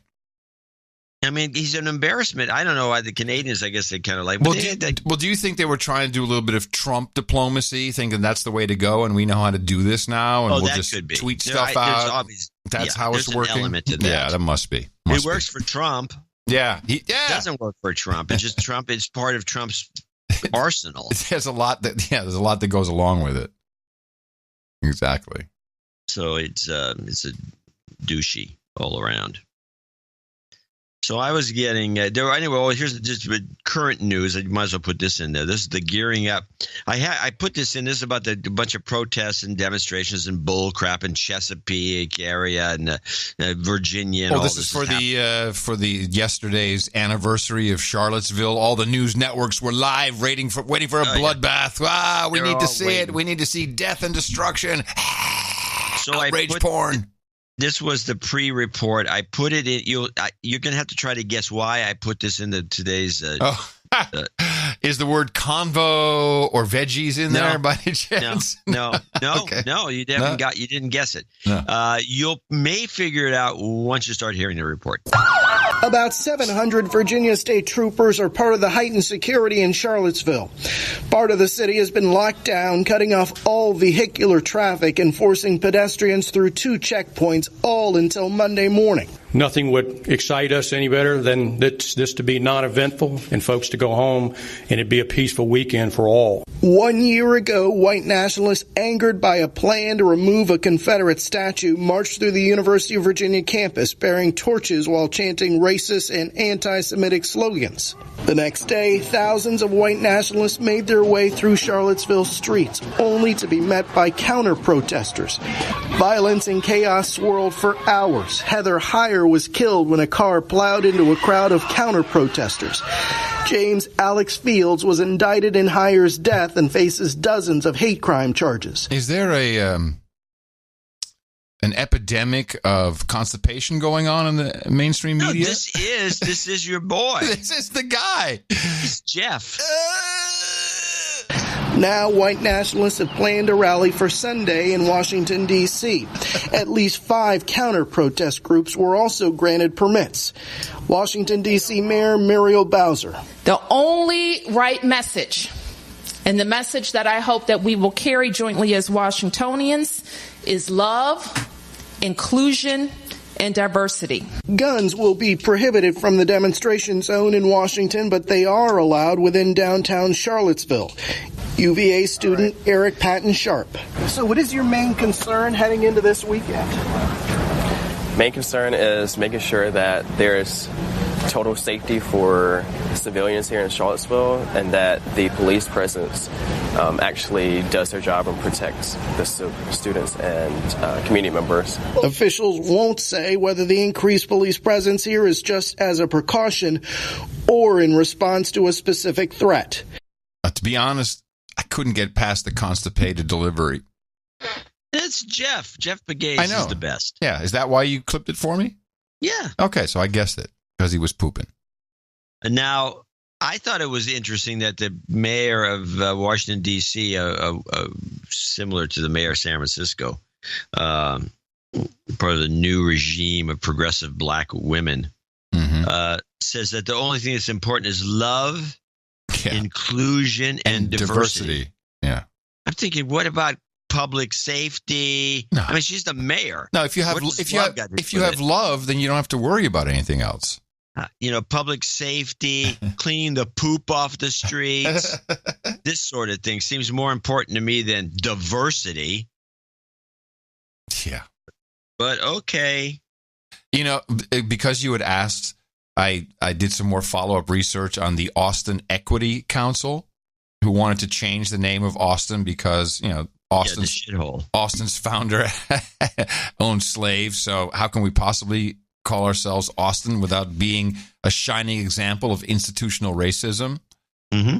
It makes nothing but sense. So they had a special meeting because they want to build a stadium and this is all part of it, by the way. They wanted to build a stadium for Major League Soccer in Austin. We want to be, besides the tech mecca. Oh, yeah. Besides tech mecca, now we want to be a Major League Soccer hub for all of the United States. They couldn't do it in L.A., so maybe Beckham will move here. That would be then we really have to leave. Beckham moves to Austin. He's not moving there.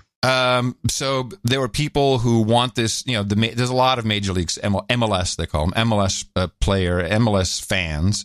But it's the same council and the same people who also are in the equity division for the renaming, because this has to do with gentrification, etc. And from what I understand, I've been trying to get video. I know someone has an iPhone video of this. Apparently, all of the MLS fans who were, whenever someone came up and said something positive about the stadium and Austin, and don't worry, black people, brown people, we're not going to displace you with our stadium. You have nothing to worry about. Then all the MLS fans would be hooting and hollering and cheering. But anyone who was even on the council itself, when someone said something they agreed with, they did finger snaps. What? Yes. Hello, 1960s. No way. Yes. It was written about everywhere. Everyone was writing about this, but I haven't seen a video. Like a bunch of beatniks at a coffee house back in the finger 50s? snaps. Yes. Cool, man. Cool. Yeah, man. Cool, baby. You hand me some reefer, man. Yeah, man. That's right. Keep Austin equitable and diverse. Yeah, bang the drums, Johnny boy. Exactly. Yeah. I wish I had my tambourine with me. Can you believe that?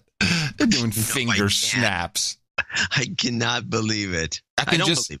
I can just see they had a meeting like, hey, we're going to be civil. We're going to finger snap. We're not going to be hooting and hollering like those degenerates who are trying to kill the neighborhoods. Oh, God. Which they are. Oh, man. Isn't that great? That's fantastic. You can't move now. No, only one of us is going down with the ship, and that's you in California. I plan to live a long life. I think you're going to have to grow a goatee and make it again, dye it black, and then start wearing a beret. A beret. A beret. Yeah. A black beret. Perfect. Well, geez, I'll finish. We got to go to a break here, but I'll finish with one more Austin story. Even though I've been holding on to this clip for a couple episodes, I did just want to play it. It's on the media, NPR with Bob Garfield, and he's talking to Cody Wilson, the Austin kid who is printing up the ghost guns. Oh yeah, I had this clip. Oh, you did? Yeah, this is a good clip. You know how Jim Fix, the runner and cardiovascular guru, died of a heart attack, and the owner of Segway segued himself right over a cliff? Do you worry about the irony of the universe leading you to be shot by a plastic gun? I don't worry about it, but I think it's a strong possibility. Nick Bilton at the New York Times asked me the very same thing. Aren't you worried that someone's going to print one of these out and shoot you to make some point? Well, yeah, it's probably going to happen, right? But it'll be some frustrated progressive who thinks that I ruined the world by, disabling his nanny state. So, well, fine. Perhaps I have to suffer a death, but it only makes their cause look more futile. Well, I'm just saying that I was at the movies the whole evening, and that's my story, and I'm sticking with it. Cody, thank you very, very much. Oh, it's a pleasure. Thank you so much. Nice, Bob Garfield. Yes, this was cited by a lot of people as with the subtext of really a violent response to this bastard who just did nothing more than write some code. Harmless code. No one's going to make these. I mean, yeah, some guy's going to shoot a couple of these guns off. So what? You can buy guns. It's not like you can't go get one. And this kind of mean-spirited commentary. I won't be here. I won't. I was at the movies. I didn't do it. I didn't shoot him. I don't hate my guest so much I would kill him with his own gun. It wasn't me. Yeah, it's a very, very interesting Dimension B. Completely, that's so funny. Yeah. Commentary, yeah. I don't know why I don't have. I mean, I had that clip floating around. I don't know why I haven't put it on my list. I'm going to show my support by donating to No Agenda. Imagine all the people who could do that. Oh, yeah, that'd be fab. Yeah, on No Agenda. In the morning. We do have a few people to thank for show 1059, starting with David Hutchinson at $129. He's donations to further smoking hot wife's eventual damehood. Oh, nice. Emma of the Mid Valley, 9503, his birthday there.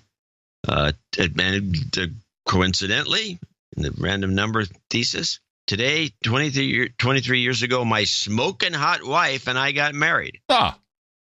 So we got smoking hot wives, one after the other. Yeah, of course. The No Agenda listeners.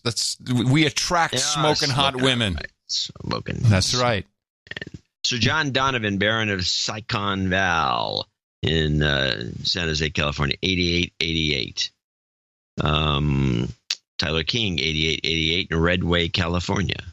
Wait, did you get M of the Mid-Valley?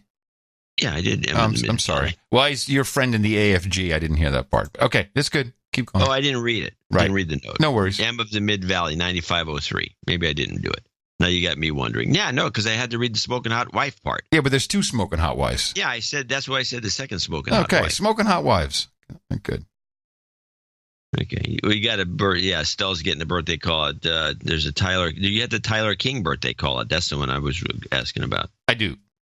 Oh, okay. Well, how come the other ones are really? Is that a different color yellow in your? It is. Okay.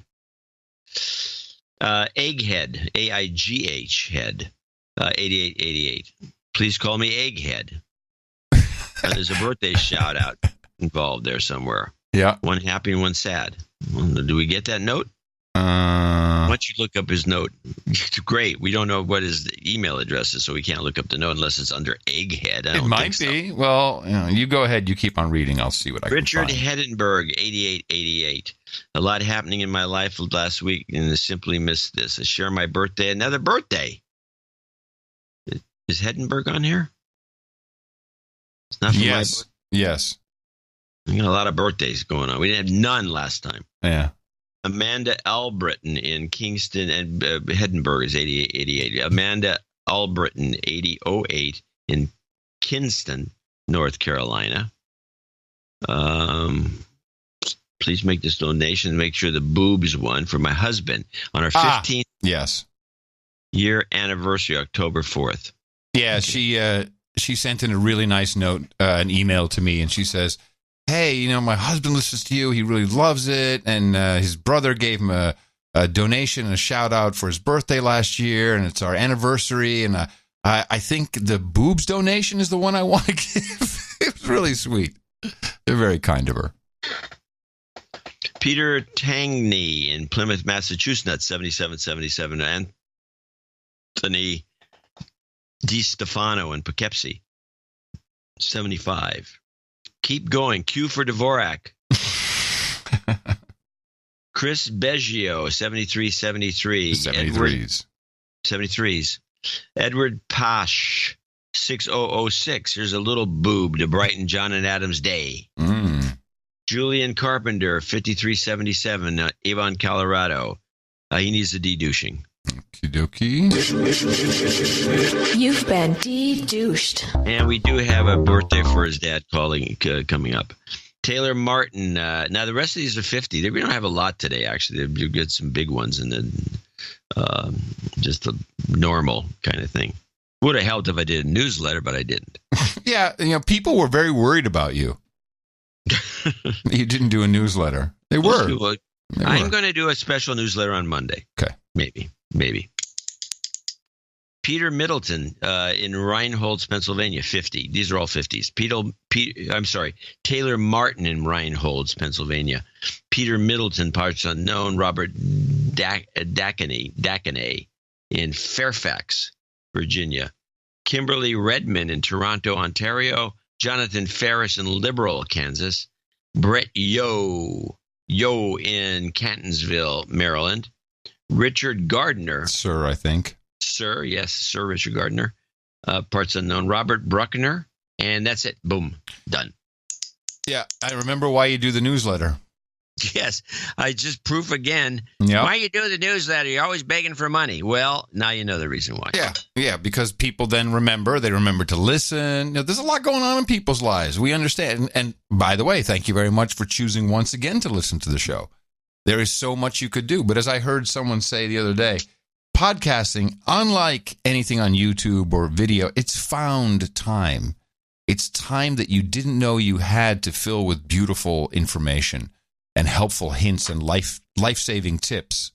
Because you can listen to a podcast in all kinds of situations.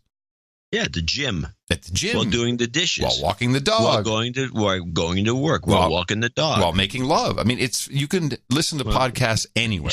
Yeah, well, it's just a thought. And we thank everybody. Let us know how that works out if anyone tries that. We thank everybody who came in, also under $50, many for our subscriptions, some for anonymity, as we do not read any notes or names under the $50 level. And please remember us for our Thursday show at Dvorak.org/NA. 2 meetups we have to mention taking place right now in Arlington, Virginia at Lion Hall. Let me see. Yes, They're listening to the show. Hi, hello, boys. Lion Hall. All right. Oh, I should probably play a jingle for them. Hold on a second. I would like everybody at the meetup right now, or whoever is managing the volume, to turn it up. Spot the spook. Spot the spook. Everybody wants to spot the spook. Yeah. All right. Point to the spook. I think we had at least 2, maybe 3 spooks at the meetup in Seattle. Oh, possible. Sure. Well, good. And we're happy to have them. We need you guys. Hey, get us some more listeners. You guys got so many people working. They're not doing much. Yeah. And you know your colleagues will enjoy it. We'll name check them, whatever they need. It's all good. Yeah, whatever they want. That's typically what they like. So that's taking place right now. And tomorrow we have the meetup in Albuquerque, New Mexico at the Marble Brewery between 7 and 9 p.m.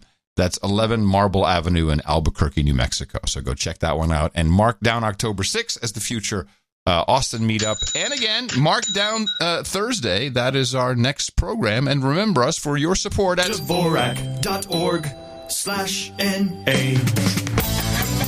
It's your birthday. And here's our list for today. Sir Dennis says happy birthday to son Miles, who celebrated on August 5th. Tyler King also on the 5th. Richard Hettenberg on the 8th. We have M of the Mid-Valley says happy birthday to Estelle. She turns 15. Julian Carpenter says happy birthday to his dad Conrad. And Taylor Martin will turn 22 today. Happy birthday from all your buddies here at the best podcast in the universe. I should have actually done a jobs, Carmen, before I left everything there. Jobs, jobs, jobs, and jobs. Let's vote for jobs. You've got karma. And now it's time to hand out some knighthoods. We got 3 gentlemen we need up here on the podium. Billy Bones, Peter Chishaveski, Ryan McConnell. Gentlemen, thank you very much for your support of the No Agenda podcast in the amount of $1,000 or more. And I'm very proud to pronounce the KV, Sir Billy Bones with an E. Sir Peter, champion of the Free Society, and Sir Ryan McConnell, Knight of the Twin Peaks. Yes, gentlemen, for you, we have Hookers and Blow, Rent Boys and Chardonnay, Cookies and Vodka, Warm Beer and Cold Women, Taquito and Tequila, Single Malt Scotch, Early Times and BF4, Crawfish and Crab Cakes. We got Ginger Ale and Gerbils, Bong Hits and Bourbon, Geishas and Sake, and Mutton and Mead. And all of you have a ring waiting for you at noagendanation.com/rings. Head on over there, and Eric DeShill will take your deets and get your rings off to you as soon as possible. Remember to tweet them out so we can retweet and show everyone how cool you are joining the peerage of the No Agenda Show. It's real. The titles are real. The rings are real. We're real. Not a figment of your imagination.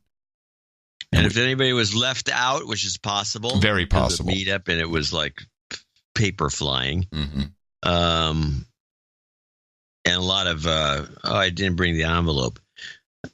Just let us know. We'll take care of it next show. Yes.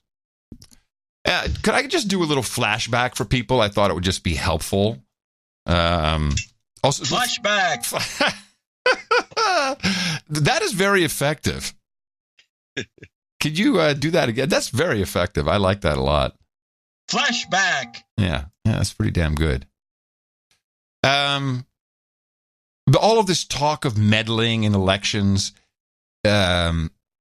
and, you know, we said, yeah, we meddle, they meddle, everybody meddles. But maybe it would be good, since it's been a couple of years now, to listen to some actual American meddling in another country's business. And not just a little bit, but brazenly so. Determining who's going to be in the government, who's going to be doing what jobs, who is connected right, who are we going to sideline. I am talking about And it's 2.5 minutes, a little long, but it's good for you to hear again, to remember that this is what democracy looks like. This is actual collusion. I'm talking about Victoria Nuland, when they were literally manipulating the Ukrainian government under all kinds of shady circumstances. Forget about all the business interests that are taking place under the auspices of the State Department in Ukraine. I'm talking Kerry's kid, Biden's kid. Everyone's in there, billion-dollar hedge funds. We got Chevron putting billions of dollars in. And then this call was recorded and released by, I'd have to say it was Russia, which also may be part of the anger that some people have towards Russia. But this is such a doozy. I just wanted to play it again so people can remember that we truly are also a-holes. What do you think? I think we're in play.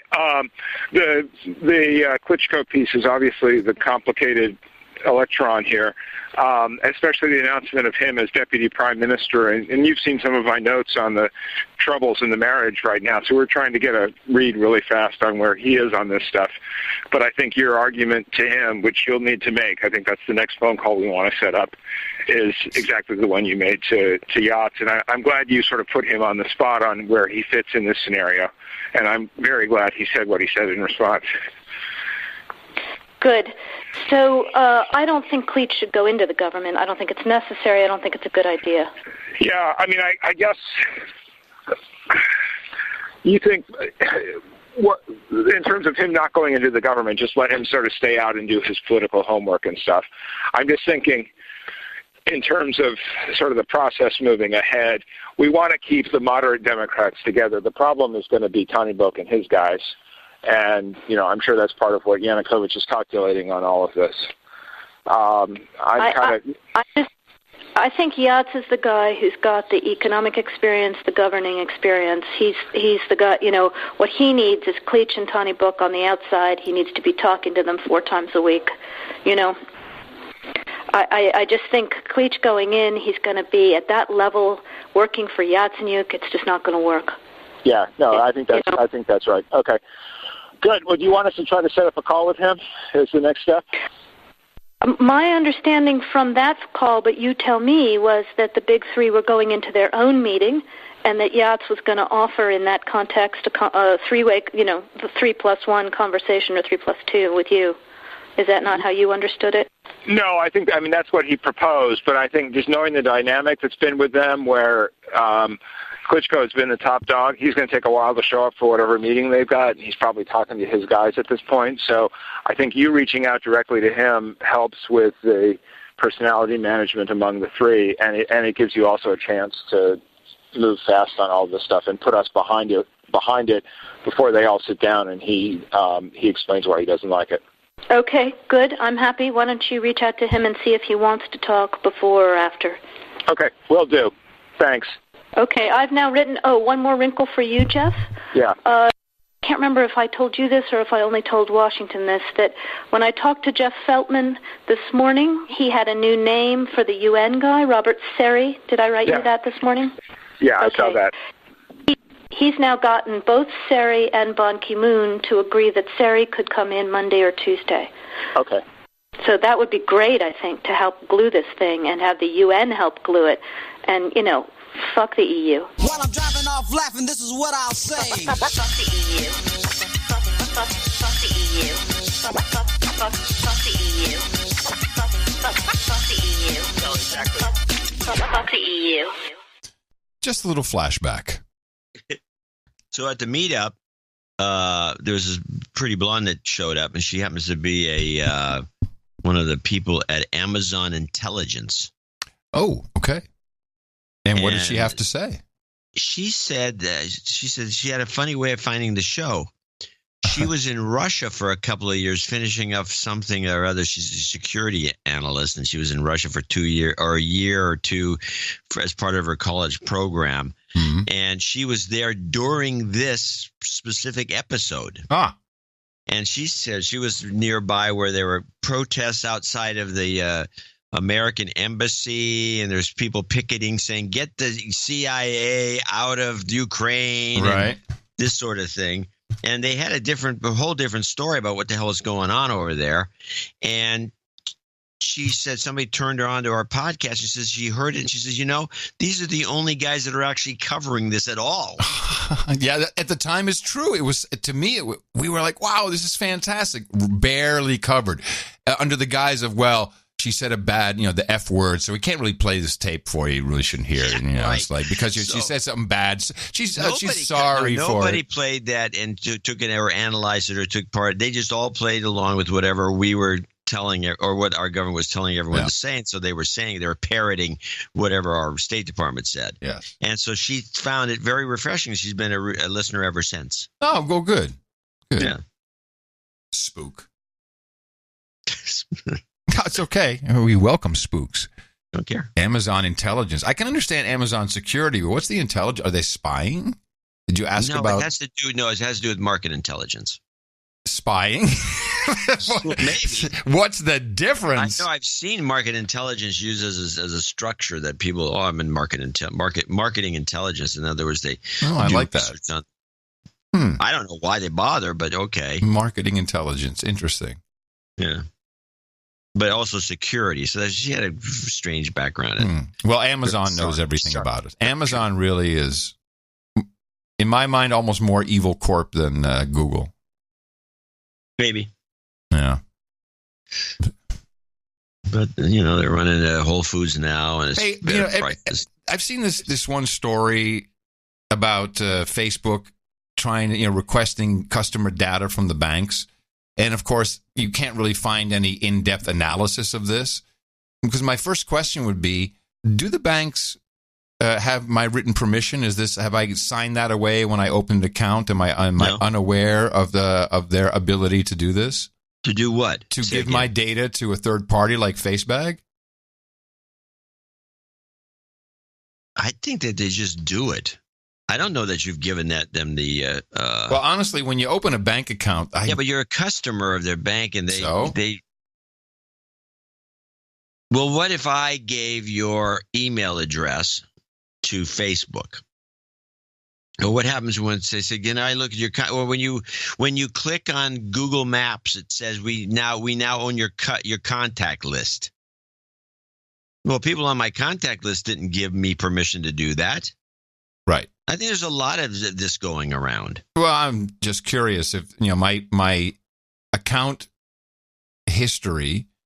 I mean, look, the credit card companies, I know they sell it. And I think that's the same thing. When you sign up for the credit card in there, it's like, you're screwed. We'll take whatever we want from you. It seems. I don't know. You're going to have to ask your banker. Where did I? Yeah, where did you? He wasn't really in retail. I'm going to give you the conversation. Why don't you? I'm your banker. Okay. Hey, former New York banker. How you doing? Good. How's that Tesla? I got to rub it in. It's not as good as I like. It's not as good as I like. So, even though you've never been on the retail side, can banks just give away all of my data to Facebook? I don't think so. You're not the New York banker. What did you do with the New York banker? No, I don't think they do. I don't think so. We don't do that. Okay. Well, it's in print that they've asked it, so I'm just curious. Well, it's not our bank. We don't do that. Okay. Can you just go back? I like John better, please. I like him better. I don't like the banker in that way. He's not giving me any info. I'm just saying. There you go. Hey, I'm just saying. Welcome to banking. Yes. Well, that's the whole point. Banking was supposedly secure. You put your money there. It's your relationship with your bank. But when you get Chase, J.P. Morgan, who are, Hey. Value add. What does this FaceBag person say? We don't use purchase data from banks or credit card companies for ads. No, of course not. You use it for profile building. That's very different. Well, anyway, I'm sure we have several people in the banking business who can tell me what the deal is. Well, let's stop it for a second and you explain your bitch. Well, like Amazon, Amazon has a lot of purchasing history for me, although I'm trying to wean myself off of Amazon because, ultimately, they know way too much about me. I I already don't get any of the free deals at Whole Foods. I can't shop at Whole Foods anymore. Besides the price, this is they're trying to connect everything with Amazon. They're trying to make the circle completely, close the loop. Yeah, close the loop. Yeah, I just don't like it. So can my bank give my purchasing history, my whatever I spend my money on, to Facebook and give them power that could rival Amazon's knowledge of me? Know what you're buying? You take money from them. I guess you write a check once in a while. If you use a debit, okay. Look, cash, hey, thanks for the conversation. Let's go to another topic because you're going to be a dick about it. I'm asking if it's legal. Can they do it? Do you sign your life away when you open an account? It's a simple question. I don't know. Read the fine print. I've never noticed that they do this. Well, credit card companies don't seem to care. As far as I'm concerned, they don't even seem to want you to have an account anymore, these banks. Have you noticed this? Yeah. Now there's a good point. They don't. I'm pretty sure you sign that away when you open an account. Maybe. But yeah, obviously you want to minimize the information you're giving out, but the world is digital. Digital money, baby. Oh, wait a minute. There's another story about the same Chase. We are already mostly going cashless, right? So Chase wants to eliminate cards. Crap. Chase is rolling out cardless transactions to most of its ATMs. You no longer need a physical debit card and can instead get cash using a mobile wallet. Teenagers across the country are all thumbs up. Things like Apple Pay or Google Pay on your smartphone. Users can simply tap their smartphone on the ATM to easily access money on the go. Yeah, that's what they're all talking about. They're all talking cashless, baby. And they're going to give the kids a wallet. They're very smart. They're marketing their way right into this. It's and great. The kids are suckers. Yeah, of course they're suckers. I'm up in Seattle, and they said, hey, do you have any money? I said, don't you bring any money? No, we don't carry money. Everybody. What do you mean you don't carry money? They know the old man does. Yeah. Yeah, he's an old man. He'll carry money. Why don't you bring some money? Well, I didn't think that we needed money. Banknote company. Play this clip. This is kind of a counter to the whole thing. This is one banknote company. Apparently makes 90% of all the banknotes. That's why you go from country to country. The banknotes look like they're made by the same company. They're made by the same company. But many countries around the world get their currency from a small private firm just outside London. De La Rue London has operated for more than 200 years. And Roxana Saberi got a look at how they fit the bills. Big Ben turns to gold, and turtles take a ride in wallets when designers at British company De La Rue transform ideas into money. Beneath the pretty designs actually it's a piece of critical national infrastructure. Economies rest on banknotes. Creative director Julian Payne says while Friday art class is part of the work week, the mission that designers here face is serious and far-reaching. Everything here except the US dollar we've designed. De La Rue has designed more than a third of the world's bills, from the UK's sterling to the Seychelles rupee and the Fijian dollar. And while most Americans use credit cards, 30% of the world's adults don't even have a bank account. You have to understand how people use their money. This is an example of how some people fold money in sub-Saharan Africa. And then it's stored in interesting places as well. So they will store it in their clothes, in underwear, under in the shoes. Bed. Under the bed, absolutely, under the doormat. So they're not going to take it to the bank. So that money that you create has to be sturdier. Durable, exactly. Yes. Yep. Okay. So I mean, it's not over yet. Can I ask you a question? And it's a very low-level, stupid question. I just want to see if I understand something. When it comes to inflation, if someone says our inflation is 2%, yeah, now, I understand the basics. That means that the power of your money has diminished, or the cost of goods have gone up by this 2% compared to the money you have. Same thing.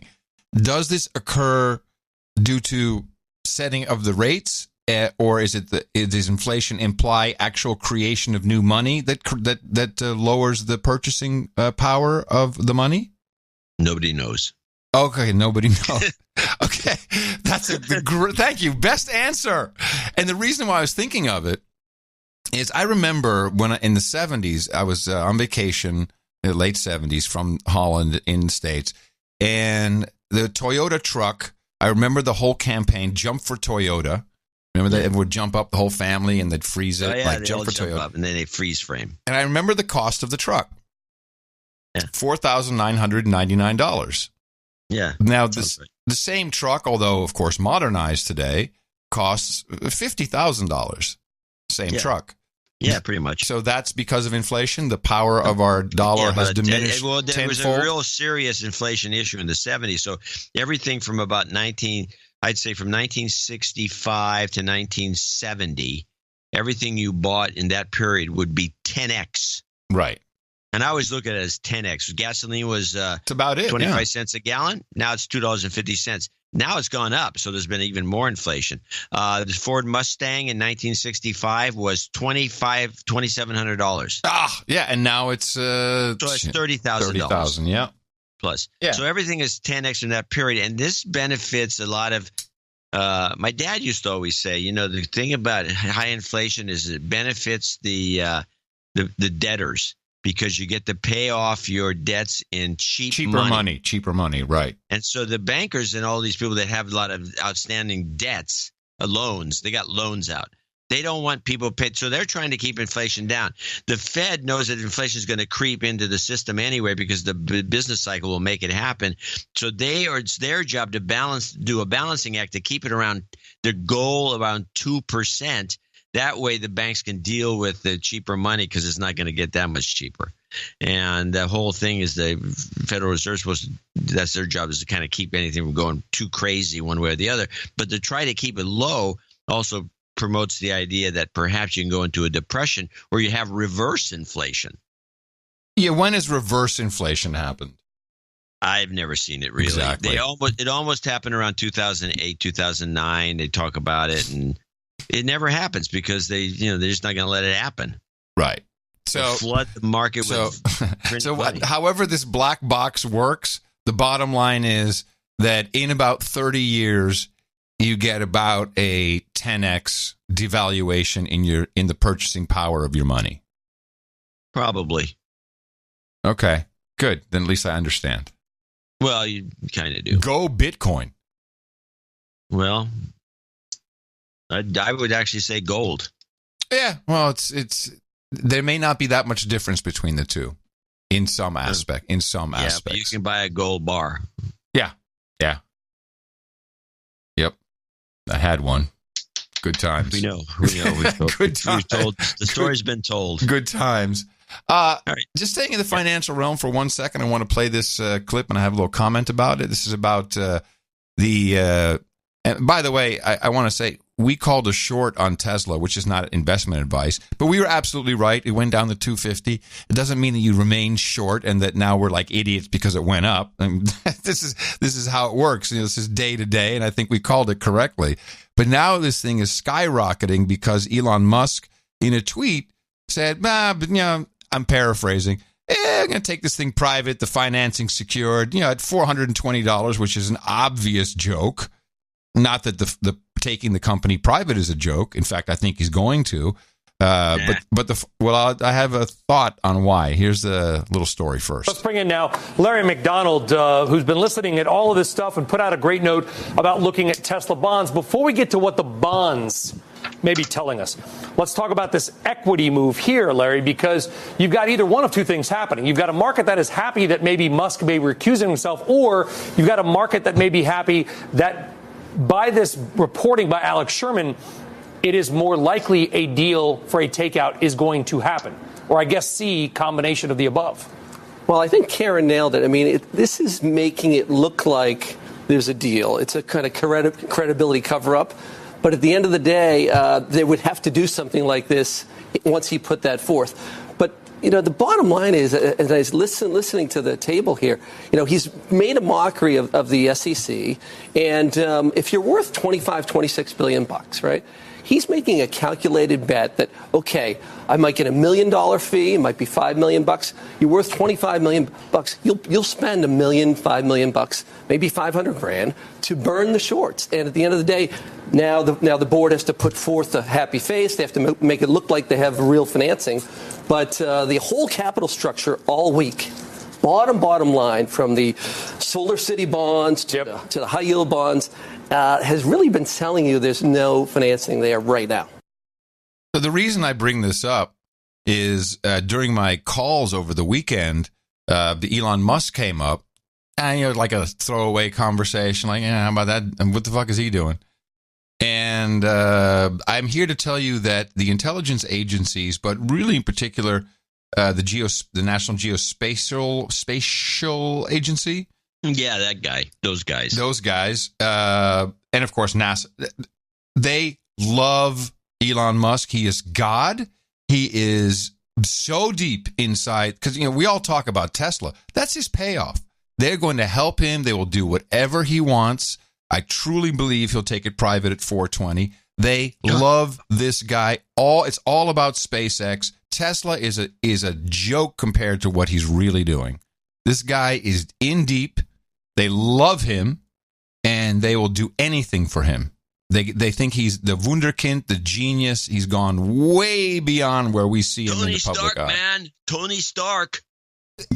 In a way, on that level, now they are not insane, thinking that he's going to have some suit and fly around and save the world. But yeah, at that level of heroics is where the intelligence, especially the Geospatial Agency, love this guy, protect him, do anything he wants, nothing to worry about. If he wants to take the company private, yes, financing secured. It's taken care of. He is the love child of the spy agencies. That's a good theory. I'm just telling you what I heard. This is what I've been told. Yeah, well, you heard it. It means somebody's talking about it, but it doesn't mean they're right. No, but it falls in line with Space Force. It does. Everything falls in line. And the goal of the guy to say he's going to take it private at 420. I mean, you take it private, you do what Michael Dell did. The stock is starting to fall. It's falling way down. Gets down to pretty low, and then you buy low with your own money and whatever financing you get. You buy your company back, and then you run it back up in value, and then you put it public again, and you make a killing. You don't buy high at the ridiculous price of 420. I mean, you don't take a company private at that number. It's crazy. That's insane. It's a lot of money. And this guy knows one thing for sure: how to get money from the government. Oh yeah, no, I'm not going to argue that. Although Solar City did fail. Sure, but it's irrelevant. They'll do it. And I think Tesla is a dumb dead company. The cars are basically not all that great. Sexy is a lot going. It's sexy. It's a sexy little thing. The newest Model S. They could now the Model 3 I haven't yet to see one. I might have seen one because it looks like a Model S that's smaller. Mm-hmm. But the newest Model S with that stupid boat nose looks like it should be in the water. They took the fake grill off, which was a nice design element. Mm-hmm. They took it off, and that's got that stupid front. It's very ugly when it comes by. And then the model, that other one, that SUV with the gull wings. I'm sorry. Like I just had to laugh at Nick the Rat in the troll room. Nick says, buy high at 420. That's some good thinking there, Nick. Oh, yeah. That's good. Good line, Dick. Yeah, good way to go, Nick. I think it'll happen, and I think it's just a play thing. It's not a serious car company. It'll never be a serious contender. It's his public Tony Stark persona that kind of covers up the real work that he's doing. And I'm content on. You know what? He's got quite a future. Here's Fox. I'll play a dumb clip from Fox with. And this guy normally doesn't go on Fox. I thought it was a CNN shill. Michio Kaku. Michio, that Kaku guy. Yeah, that guy. He's on everything he can get on. Okay. Space Force. That's right. I think we have to take it seriously because Donald Trump sees this as part of his legacy. Long after he's gone, we're going to have a U.S. Space Force for the first time since 1947, a new branch of the military.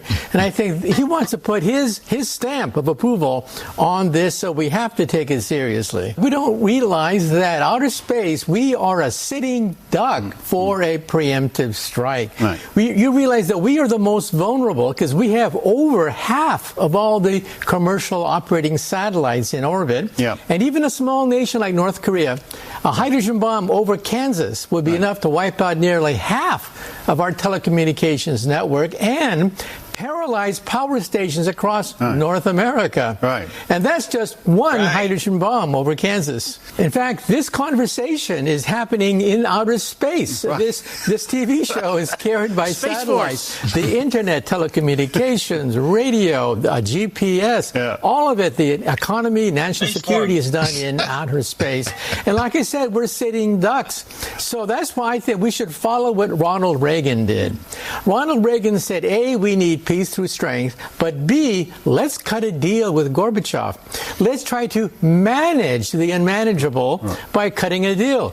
Now, the Outer Space Treaty of 1967 could address these vulnerabilities, but it's way out of date. It says nothing about laser cannons, killer satellite technology, kinetic energy weapons, nothing. No, and the world has changed so much. Space Force. Oh, yeah. Laser cannons, energy weapons. Woohoo!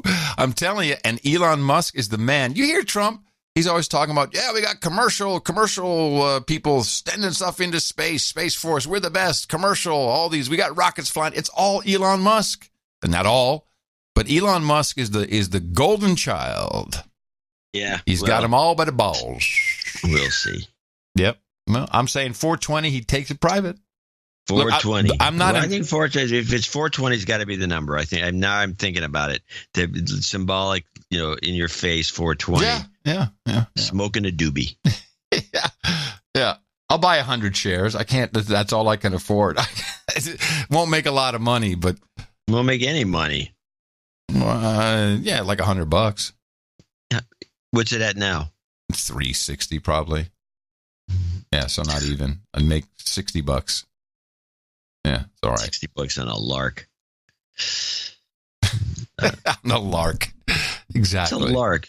Exactly. Well, let's play a... This is not advice, by the way. This is not investing advice. Do not come to me. Bad advice. Do not come to me for investment advice. It's bad advice. Yes, it's a very bad piece of advice. But then again, I had the guy in my face who had started a Bitcoin mining operation. Yeah, there you go. 8 years ago. He just bought a ranch, and here we are doing a podcast. Yeah, we're still podcasters. Oh, by the way, Sean Spicer.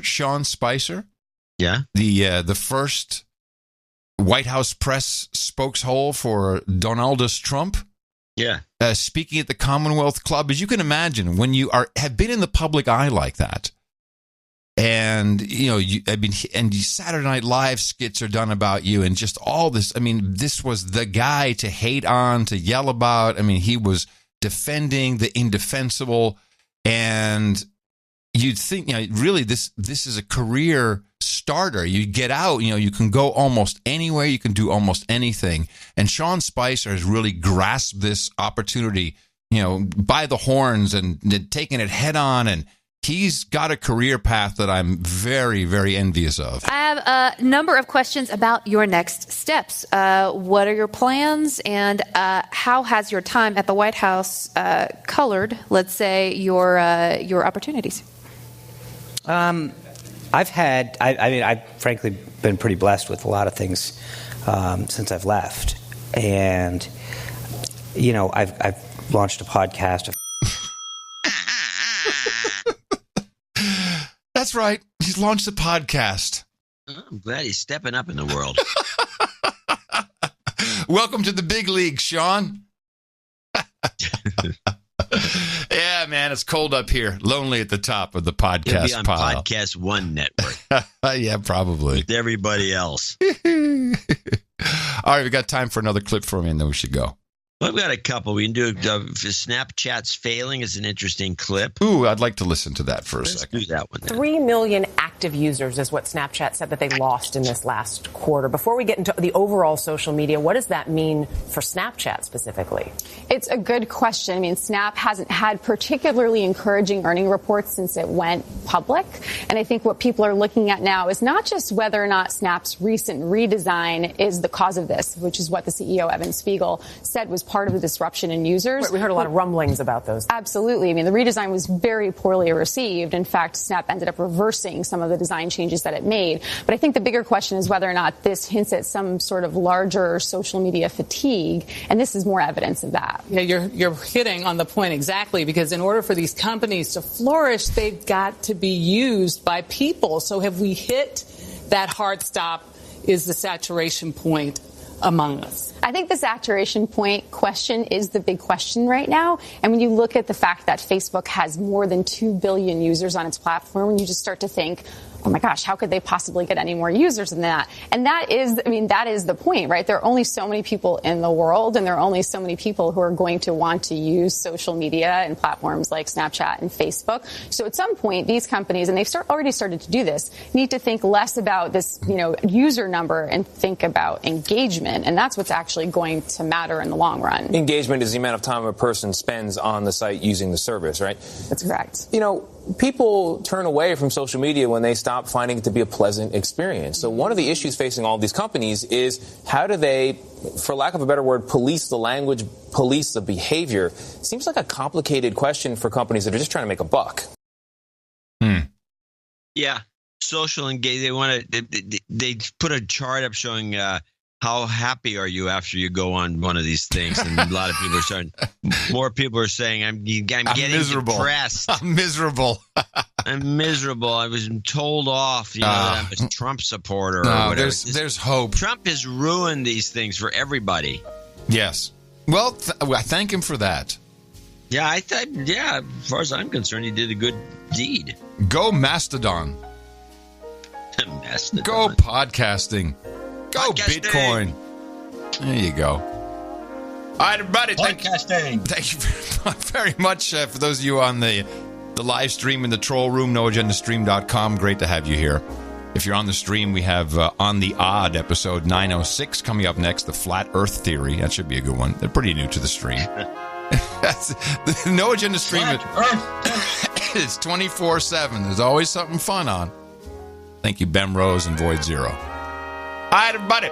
That will do it. We do return on Thursday. Remember us at dvorak.org/NA. Until then, coming to you from downtown Austin, Texas, the capital of the Drone Star State, FEMA Region 6 on the governmental maps, in the 5x9 Cludio, in the common law condo in the morning, everybody.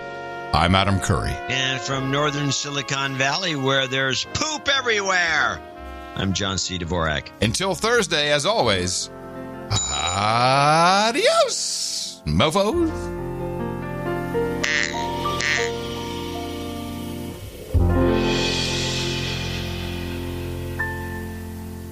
Donate to a No Agenda. They give us shows week after week. Donate to a No Agenda. It's a show that's really unique. Donate to a No Agenda. Listen to John and Adam speak. Donate to a No Agenda. Science is turning into a clique.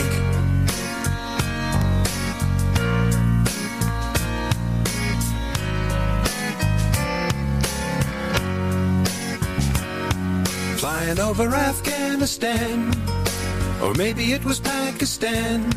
I promised myself to aim myself at every woman, child, and man. That was on my list. I don't care if I missed. I'm remote controlled. I do what I'm told by someone at a computer. Obama gave me a push. More than Bush, and I cost millions. I'm supposed to target terrorists, but not so much civilians. I don't know what to say. Whoops, some got in my way. A drone again, naturally. A drone again, naturally.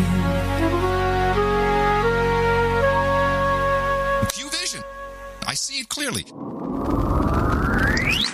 more on this conspiracy theory and how it's spread, I'm joined by the NewsHour's PJ Tobia, who's been following this. PJ, first of all, what is QAnon? This all started last fall on 4chan, which is an anonymous online message board. There we go. Q-Vision. Q. There we go.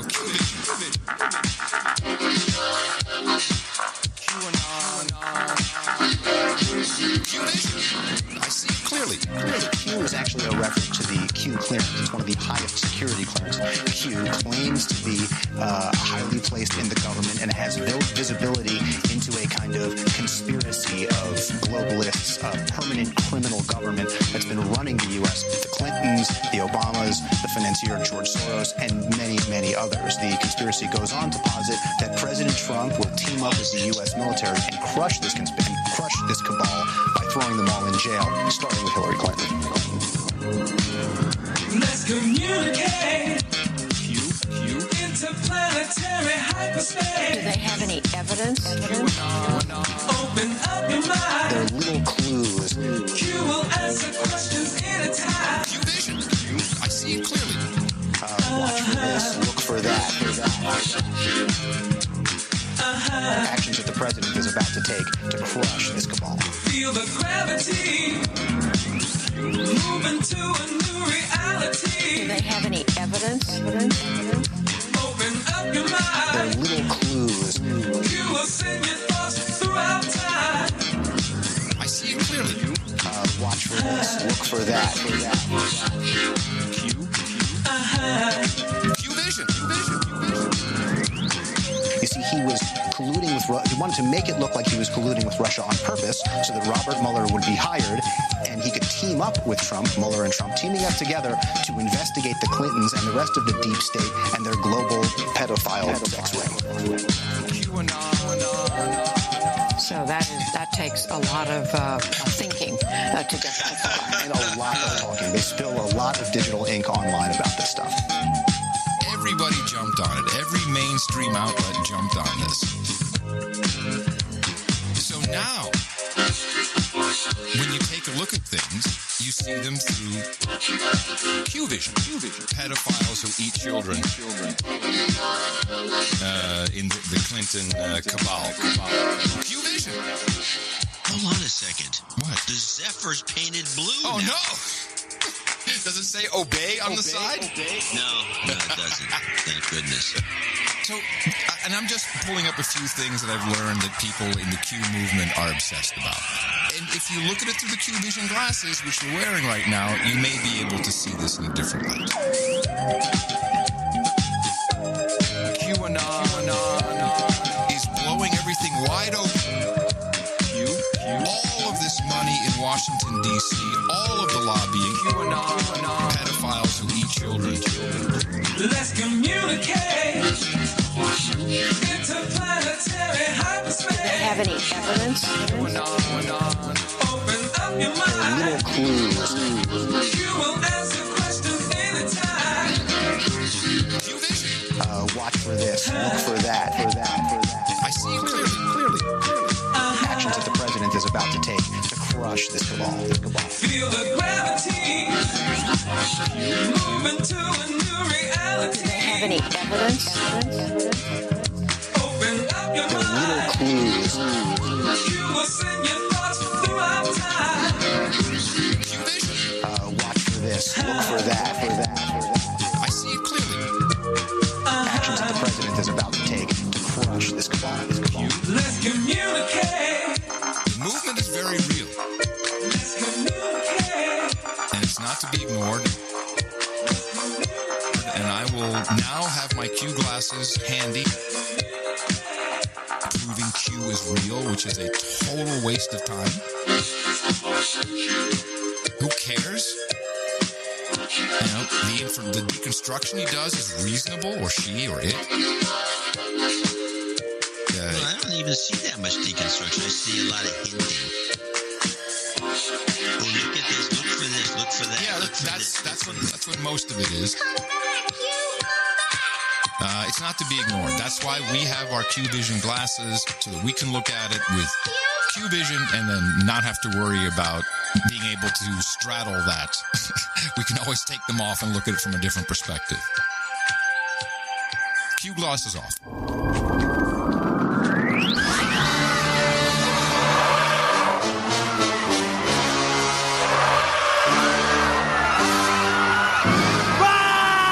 It's gonna Trumpzilla! No, it's Trumpzilla.